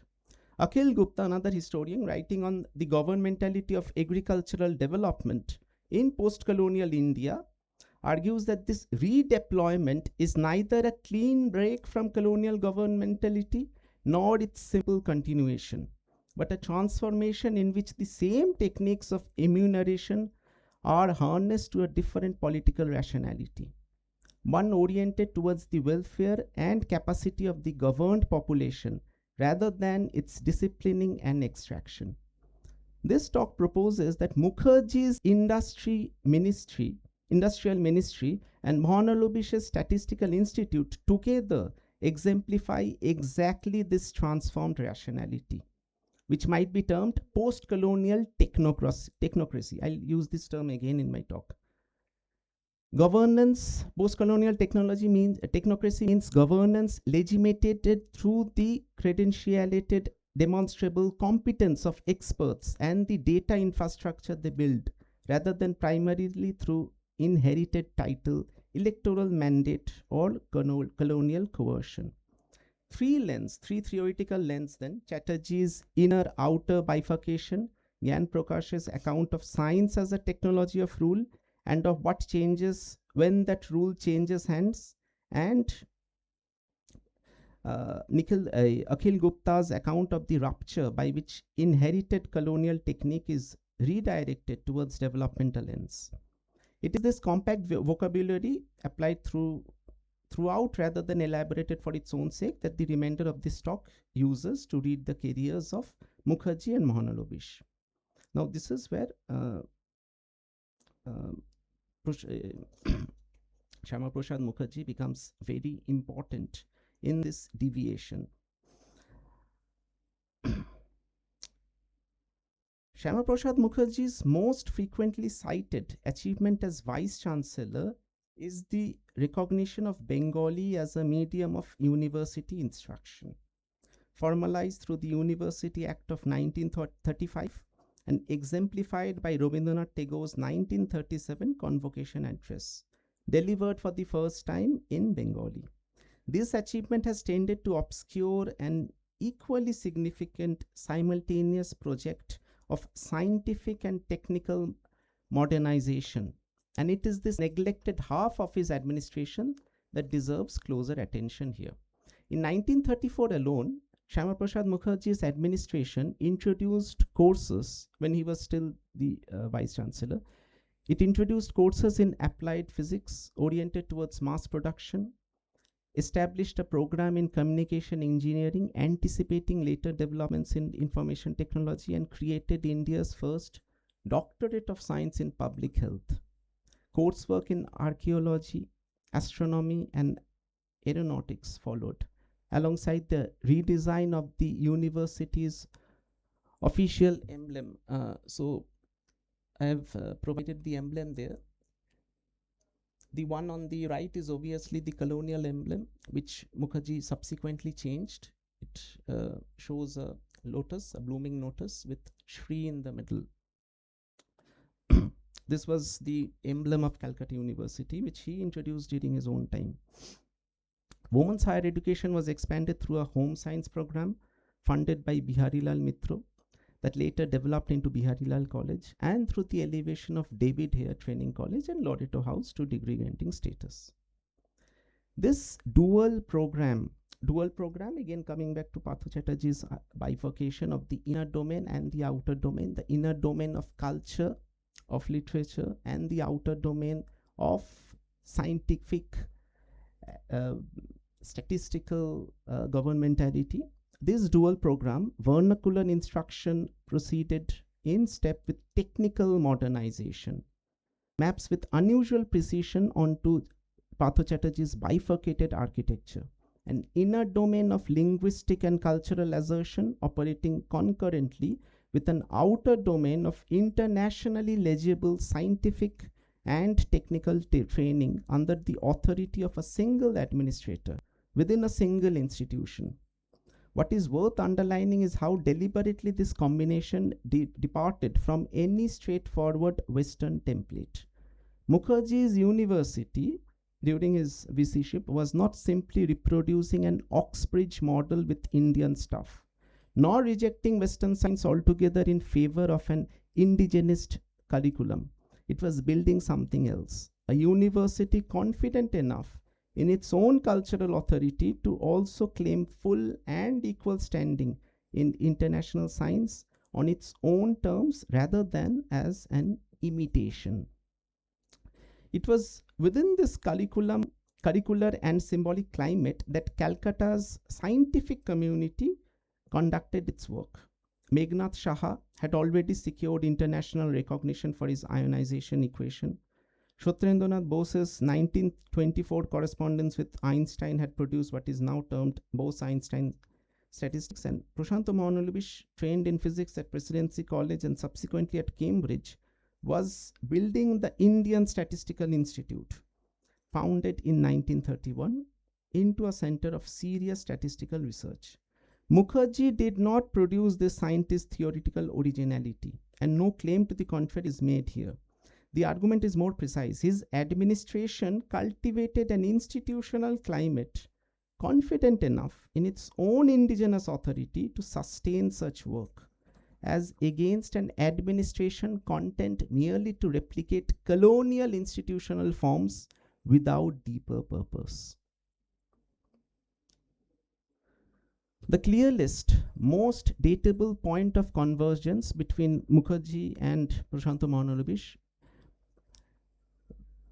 is the January 1938 international conference which Mahanabish arranged for R.A. Fisher, then the most eminent statistician internationally active, to visit India for 6 weeks, culminating in a special statistical conference in Calcutta at which Fisher developed the presidential address with the governor of Bengal in attendance.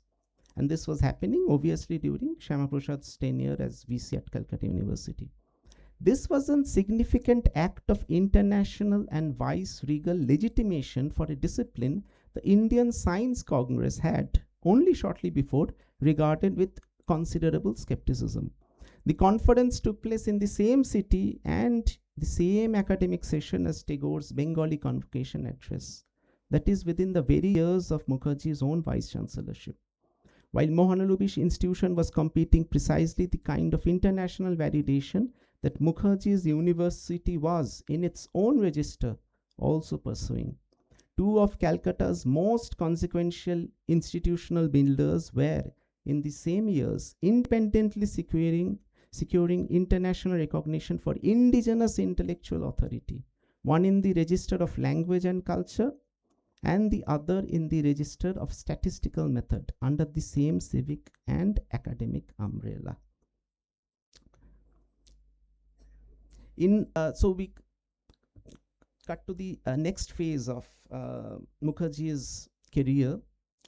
In 1947, Jawaharlal Nehru appointed Shyama Prasad Mukherjee as independent India's first minister for industry and supply, a position he held for roughly 2.5 years until his resignation in April 1950.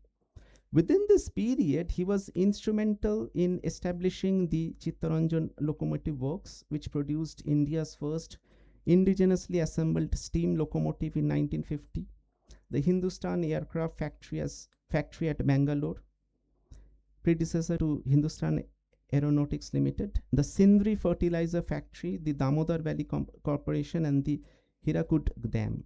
He formulated India's first national industrial policy in 1948, established the Industrial Finance Corporation of India that same year, and is credited with the early conception of the steel plant subsequently built at Bhilai.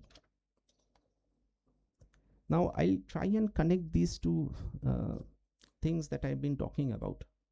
The bearing of Mahanabish's statistical methods on this industrial program of Mukherjee is not merely structural but practical. An industrial minister talks with sitting fertilizers factories, allocating scarce capital and prioritizing among competing claims on foreign exchange requires, as a precondition of rational decision making, reliable quantitative knowledge of agricultural output, industrial capacity, and regional economic disparity. So Prashanta Chandra Mahalanobish was providing all this data, which was obviously cultivated within that post-colonial climate, within that indigenous climate. And this data was instrumental in Mukherjee planning his work as India's first industrial minister. Mahanabish's methodological innovations were designed to supply exactly this knowledge. His pioneering application of large-scale random sampling to the estimation of crop acreage and yield developed through the 1930s displaced the colonial administration's reliance on exhaustive enumeration and revenue-derived estimates. With a statistically defensible method capable of reproducing reliable national figures at a fraction of the administrative cost. So Mukherjee's tenure as industry minister, this was particularly important because he was devising certain policies which didn't depend upon colonial systems and colonial statistical registers. This deviation was very important. This is precisely where the deviation from colonial method becomes concrete. The colonial state counted chiefly in order to extract revenue and discipline the population. Mahanabish's sampling techniques counted in order to plan and to provide. Had Mukherjee's ministry possessed access to such sampling-derived estimates of food grain output, decisions about how much agricultural surplus could be diverted to industrial labor, and how much fertilizer capacity, such as that would build the industrial center at Sindri, would be needed to sustain agricultural productivity under industrialization. The specific instruments are worth naming, if briefly. The Mahalanobis distance, formulated in the early 30s, allowed comparison of complex multivariate populations independent of scale or internal correlation, a method directly applicable to the regional economic disparity.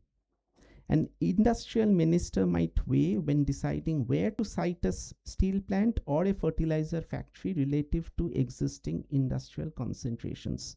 Mahalanobis's fractal graphical analysis, developed somewhat later, offered a comparable instrument for assessing different standards of living across population groups, directly relevant to decisions such as the sitting of the DVC's flood control and electrification works, which happened during Mukherjee's tenure, intended to benefit specifically the agrarian populations of Bengal and Bihar, most exposed to seasonal flooding.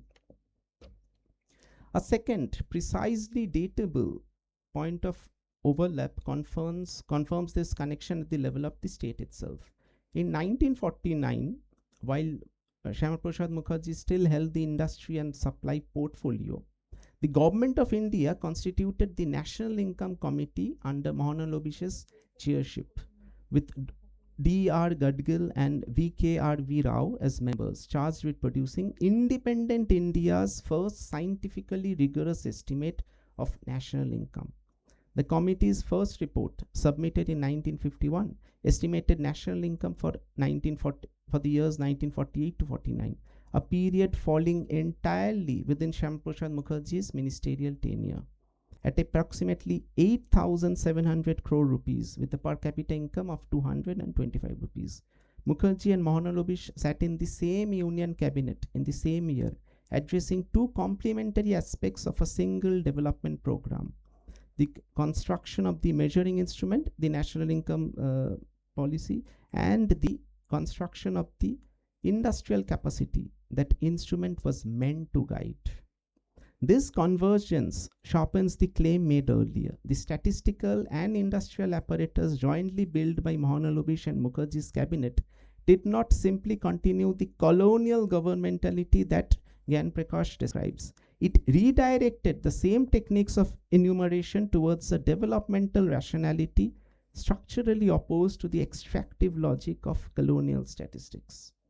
Where colonial revenue surveys served to maximize extraction and discipline the population into legitimacy for taxation, the National Income Committee's estimates and the industrial planning they offered served to identify capacity for indigenous investment and welfare. Exactly the rupture rather than mere continuity that Gupta's account of post-colonial governmentality anticipates. Mahalanobis's subsequent role on the Planning Commission from 1955, in which his statistical model became the architecture of second 5-year plan's heavy industry strategy, extends the same logic. The Bhilai proposal Mukherjee is credited with originating participates precisely the sector, heavy industry and metallurgy, that would become the centerpiece of that strategy. Concluding remarks, the argument of this talk can be stated briefly. Mukherjee's vice chancellorship cultivated an institutional climate in which vernacular cultural assertion and internationally legible scientific modernization proceeded together, exemplifying Partho Chatterjee's bifurcated structure. Mahalanobis's Statistical Institute, operating within and beyond that climate, built an apparatus of national self-measurement that, while methodologically continuous with an international statistical tradition, centered outside India, was directed towards developmental rather than extractive ends, a substantive rupture with colonial governmentality, in Gyan Prakash and Akhil Gupta's sense of the term. The convergence of these two careers in Nehru's cabinet in 1949, where industrial policy and national income estimation proceeded as complementary halves of a single development project, is what this talk has called post-colonial technocracy. a governance model legitimized through expert competence and statistical infrastructure, redirected towards the welfare and capacity of the governed population rather than its disciplining.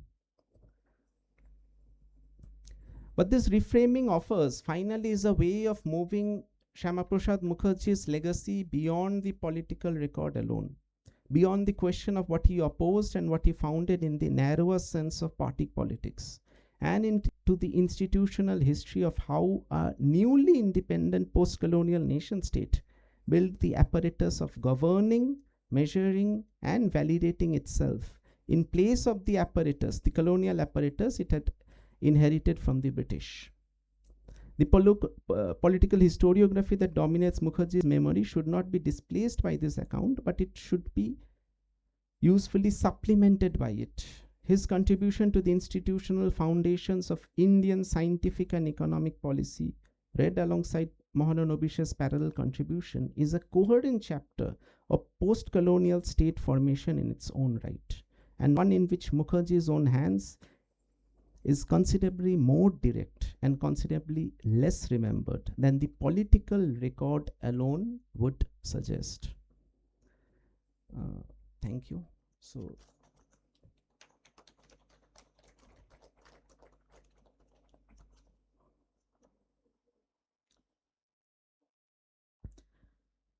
Yes, I would like to thank Professor Das for his extremely insightful lecture.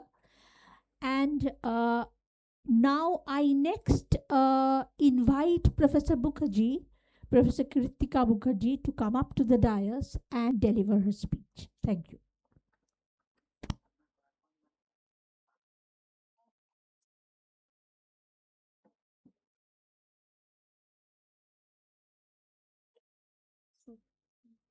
Abhijit, এই ল্যাপটপটা থাকবে?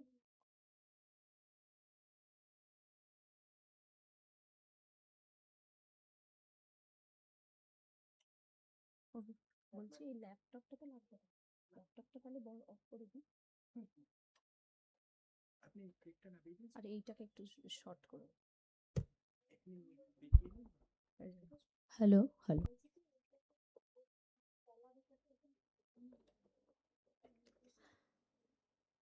নমস্কার। বিগত কয়েকদিন ধরে doctor Shyamaprasad Mukhopadhyay মহাশয়ের আলোচনায় আমরা অনেক কিছু তথ্য জেনেছি, অনেক কিছু আলোচনা হয়েছে তার শিক্ষাক্ষেত্রে, তার রাজনৈতিক দিকে এবং তার সমাজ সংস্কারক দিকেও অনেক কিছু আলোকপাত হয়েছে।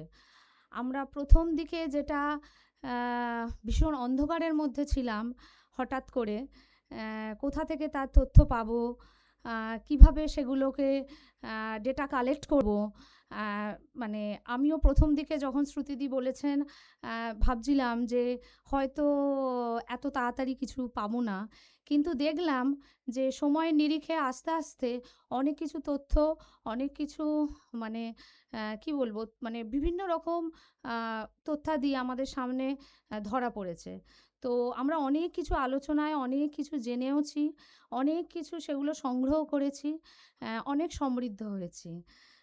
উপস্থিত আমার সিনিয়র জুনিয়র সহকর্মীবৃন্দ সবাইকে আমরা সকলেই একত্রিত হয়েছি ডক্টর শ্যামাপ্রসাদ মুখোপাধ্যায় মহাশয়ের বিভিন্ন স্তরের আলোচনায়।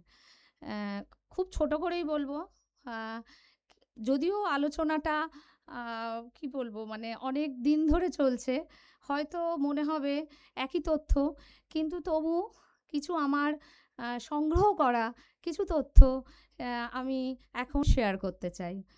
বাংলার বাঘ বলতে যিনি প্রসিদ্ধ স্যার আশুতোষ মুখোপাধ্যায়ের সুযোগ্য সন্তান ডাক্তার শ্যামাপ্রসাদ মুখোপাধ্যায়, তিনি 6 জুন 1901 সালে দক্ষিণ কলকাতার ভবানীপুরের পিতৃভবনে ভূমিষ্ঠ হন। তার মাতা ছিলেন যোগমায়া দেবী। ডক্টর শ্যামাপ্রসাদ মুখোপাধ্যায় কিন্তু একাধারে শিক্ষাবিদ, সমাজ সংস্কারক, আইনজ্ঞ, একাধারে রাজনীতিবিদ ছিলেন। তার শিক্ষাকালে তিনি বিএ এমএতে ফার্স্ট হয়েছিলেন এবং ল পড়ে আইনজ্ঞ হয়েছিলেন। শ্যামাপ্রসাদ মুখোপাধ্যায় শুধুমাত্র রাজনৈতিক ক্ষেত্রেই নয়, শিক্ষা ও সমাজ গঠনে তার অবদান অনস্বীকার্য। বিশেষত বাংলার উচ্চ শিক্ষা ও জাতীয় চেতনার বিকাশে তার ভূমিকা অত্যন্ত উল্লেখযোগ্য। তার শিক্ষা দর্শন মূলত ভারতীয় সংস্কৃতি, জাতীয়তাবোধ এবং মানব সম্পদের ওপর সামগ্রিক বিকাশের ওপর প্রতিষ্ঠিত। তিনি শিক্ষাকে কেবলমাত্র পুঁথিগত বিদ্যার মধ্যে আবদ্ধ করে রাখেননি, তিনি সর্বত্র বিকাশ অর্থাৎ শারীরিক, মানসিক, নৈতিক, আধ্যাত্মিক এবং সমগ্র বিকাশের একটি পূর্ণাঙ্গ রূপ দিতে চেয়েছিলেন। শিক্ষাক্ষেত্র, আমার বিষয়টির আলোকপাত হচ্ছে শিক্ষাক্ষেত্র এবং সমাজ সংস্কারক হিসেবে ডক্টর শ্যামাপ্রসাদ মুখোপাধ্যায় মহাশয়ের ভূমিকা। শিক্ষাক্ষেত্রে মাত্র ৩৩ বছর বয়সে কলকাতার বিশ্ববিদ্যালয় ১৯৩৪ সালে সর্বকনিষ্ঠ উপাচার্য হন। এটা আমরা বহুদিন প্রথম থেকেই জেনেছি, তবু এটা না বললে যেন মনে হয় সম্পূর্ণ হলো না। উপাচার্য হিসেবে তিনি বিশ্ববিদ্যালয়ের গঠনমূলক কাজে নিয়োজিত হয়েছিলেন। তার অবদান গঠনমূলক কাজ হিসেবে আশুতোষ মিউজিয়াম এবং পাঠাগার। হ্যাঁ, Ashutosh museum of Indian art Kolkata বিশ্ববিদ্যালয়ের অন্তর্গত ভারতের প্রথম বিশ্ববিদ্যালয় ভিত্তিক একটি পাবলিক মিউজিয়াম। এটা ১৯৩৭ খ্রিস্টাব্দে প্রতিষ্ঠিত হয়। এখানে কিন্তু ভারতীয় শিল্প, প্রত্নতত্ত্ব এবং বাংলার ঐতিহ্যের বহু মূল্যবান নিদর্শন সংরক্ষিত আছে, যেমন পাল ও সেন যুগের ভাস্কর্য, পটচিত্র, প্রাচীন পাণ্ডুলিপি, টেরাকোটা শিল্প, লোকশিল্প, বস্ত্রশিল্প এবং মুদ্রা অলংকার সামগ্রী।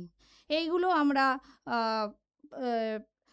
বিভিন্ন রকম মিউজিয়ামে, যেখানে আমরা বলি জাদুঘর, সেখানে এইগুলো দেখতে পাই। এই মিউজিয়ামের মূল উদ্দেশ্যই ছিল ভারতীয় শিল্প ঐতিহ্য সংরক্ষণ, গবেষণা এবং শিক্ষার্থীদের জন্য শিল্প ইতিহাসের চর্চার সুযোগ সৃষ্টি করা। আশুতোষ মুখোপাধ্যায়ের ব্যক্তিগত বিশাল সংগ্রহের একটি অংশ কিন্তু আমাদের পরবর্তীকালে ন্যাশনাল লাইব্রেরি অফ ইন্ডিয়াতে দান করা হয়েছিল।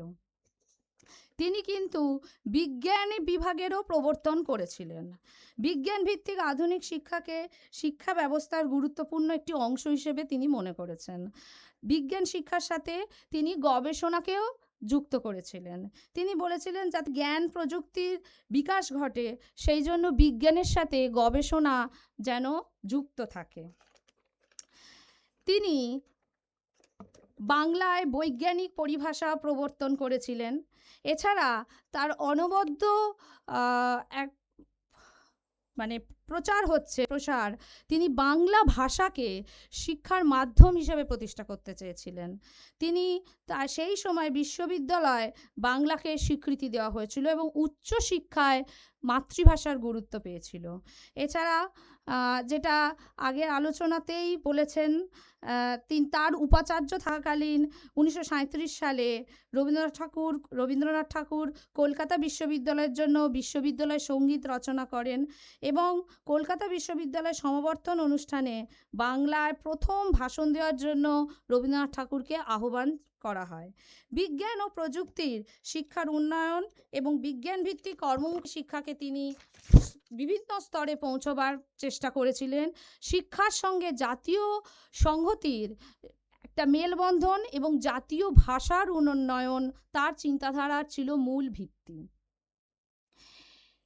তার ভাষায় তিনি বলেছিলেন, শ্যামাপ্রসাদ মুখোপাধ্যায় বলেছিলেন, আমি এমন এক সমাজ চাই যেখানে প্রতিটি মানুষ সম্মান ও সম অধিকারে বাঁচতে পারে। তার সমাজ সংস্কারক অবদানও অনস্বীকার্য। সমাজে জাতীয়তাবোধ তিনি জাগ্রত করতে চেয়েছিলেন, বিভিন্ন মানুষের মধ্যে দেশপ্রেম ও জাতীয় ঐক্যের চেতনা গড়ে তুলতে সাহায্য করেছিলেন। বাংলায় দুর্ভিক্ষ ও দেশভাগের সময় তিনি দুর্গত ও শরণার্থীদের জন্য গুরুত্বপূর্ণ ভূমিকা পালন করেছেন। এছাড়া দেশভাগের সময় পূর্ববঙ্গের হিন্দুদের অধিকার ও নিরাপত্তা বিষয়ে তিনি সোচ্চার করেছিলেন। এছাড়া তিনি শিক্ষার মাধ্যমে সমাজে যারা পিছিয়ে পড়া সেই মানুষের উন্নয়নের কথা বলেন এবং সামাজিক সমস্ত রকম বৈষম্য দূর করার পক্ষে ছিলেন। স্বাধীনতার পর তিনি জওহরলাল নেহেরুর মন্ত্রিসভায় শিল্প ও সরবরাহ মন্ত্রী হিসেবেও যোগদান করেছিলেন। নারী শিক্ষার প্রসারে তার বিশেষ উদ্যোগ গ্রহণ করা যায় এবং শিক্ষায় নারীদের অংশগ্রহণ যাতে আরও বিস্তৃতভাবে ছড়িয়ে যায় তিনি তার পক্ষে মত দিয়েছিলেন। সাংস্কৃতিক সমাজ সংস্কারক দিক থেকে আলোকপাত করার ক্ষেত্রে পশ্চিমবঙ্গ গঠন তার রাজনৈতিক দিকেরও একটি গুরুত্বপূর্ণ অঙ্গ। 1947 সালে দেশভাগের সময় মুসলিম লীগ যখন সমগ্র বাংলাকে পাকিস্তানের অন্তর্ভুক্ত করার দাবি তোলে তখন শ্যামাপ্রসাদ মুখোপাধ্যায় কিন্তু তীব্র বিরোধিতা করেছিলেন। তিনি প্রথম দাবি তোলেন বাংলা যদি পাকিস্তানভুক্ত হয় তবে বাঙালি হিন্দুদের জন্য আলাদা বাসভূমি পশ্চিমবঙ্গ গঠন করতে হবে। তার বলিষ্ঠ নেতৃত্বেই পশ্চিমবঙ্গ ভারতের অবিচ্ছেদ্য অংশ হিসেবে আত্মপ্রকাশ করে। এরপর 1951 সালে রাষ্ট্রীয় স্বয়ংসেবক সংঘের 21শে অক্টোবর সহযোগিতায় তিনি ভারতীয় জনসংঘ প্রতিষ্ঠা করেন, যা বর্তমানে ভারতীয় জনতা পার্টির পূর্বসূরি। অর্থাৎ সাংস্কৃতিক জাতীয়তাবাদ এবং অখণ্ড ভারতের আদর্শই ছিল এই দলের মূল ভিত্তি।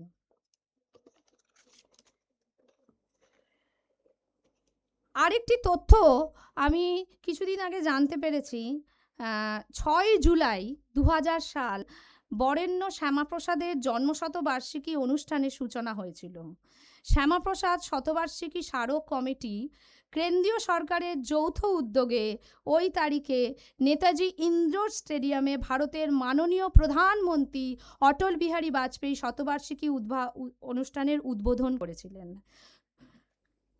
এবং জাতীয় স্তরে তিনি ছিলেন সরকার বিরোধী দলের মুখপাত্র হিসেবে তার অসামান্য বাগ্মিতা গুণের জন্য তাকে লায়ন অফ পার্লামেন্ট নামেও অভিহিত করা হয় ডক্টর শ্যামাপ্রসাদ মুখোপাধ্যায়কে। 1953 সালে ভয়াবহ দুর্ভিক্ষে তিনি অসহায় মানুষের পাশে দাঁড়িয়ে মানব সেবার এক উজ্জ্বল দৃষ্টান্ত স্থাপন করেন। দেশের ঐক্য ও অখণ্ডতা রক্ষার প্রশ্নে তিনি ছিলেন অপরিসীম। তার বিখ্যাত একটি স্লোগান, একই দেশে দুই বিধান, দুই প্রধান, দুই নিশান চলবে না, তিনি বলেছিলেন। এই সমাজ সংস্কারক, রাজনীতিবিদ এবং শিক্ষাক্ষেত্রে তার ভূমিকা অনস্বীকার্য। সেই প্রসঙ্গেই শ্যামাপ্রসাদ মুখোপাধ্যায় আধুনিক ভারতের একটি শিক্ষাবিদ, সমাজ সংস্কারক এবং শিক্ষাক্ষেত্রে মাতৃভাষাকেও প্রতিষ্ঠা করেছিলেন। আধুনিক শিক্ষা ব্যবস্থার উন্নয়ন এবং সমাজের জাতীয়তাবোধ জাগ্রত করার ক্ষেত্রে তার অবদান আজও স্মরণীয়। তার চিন্তাধারা এবং ভারতীয় শিক্ষা ও সমাজ জীবনে আমাদের দীর্ঘস্থায়ী প্রভাব ফেলেছে। ধন্যবাদ।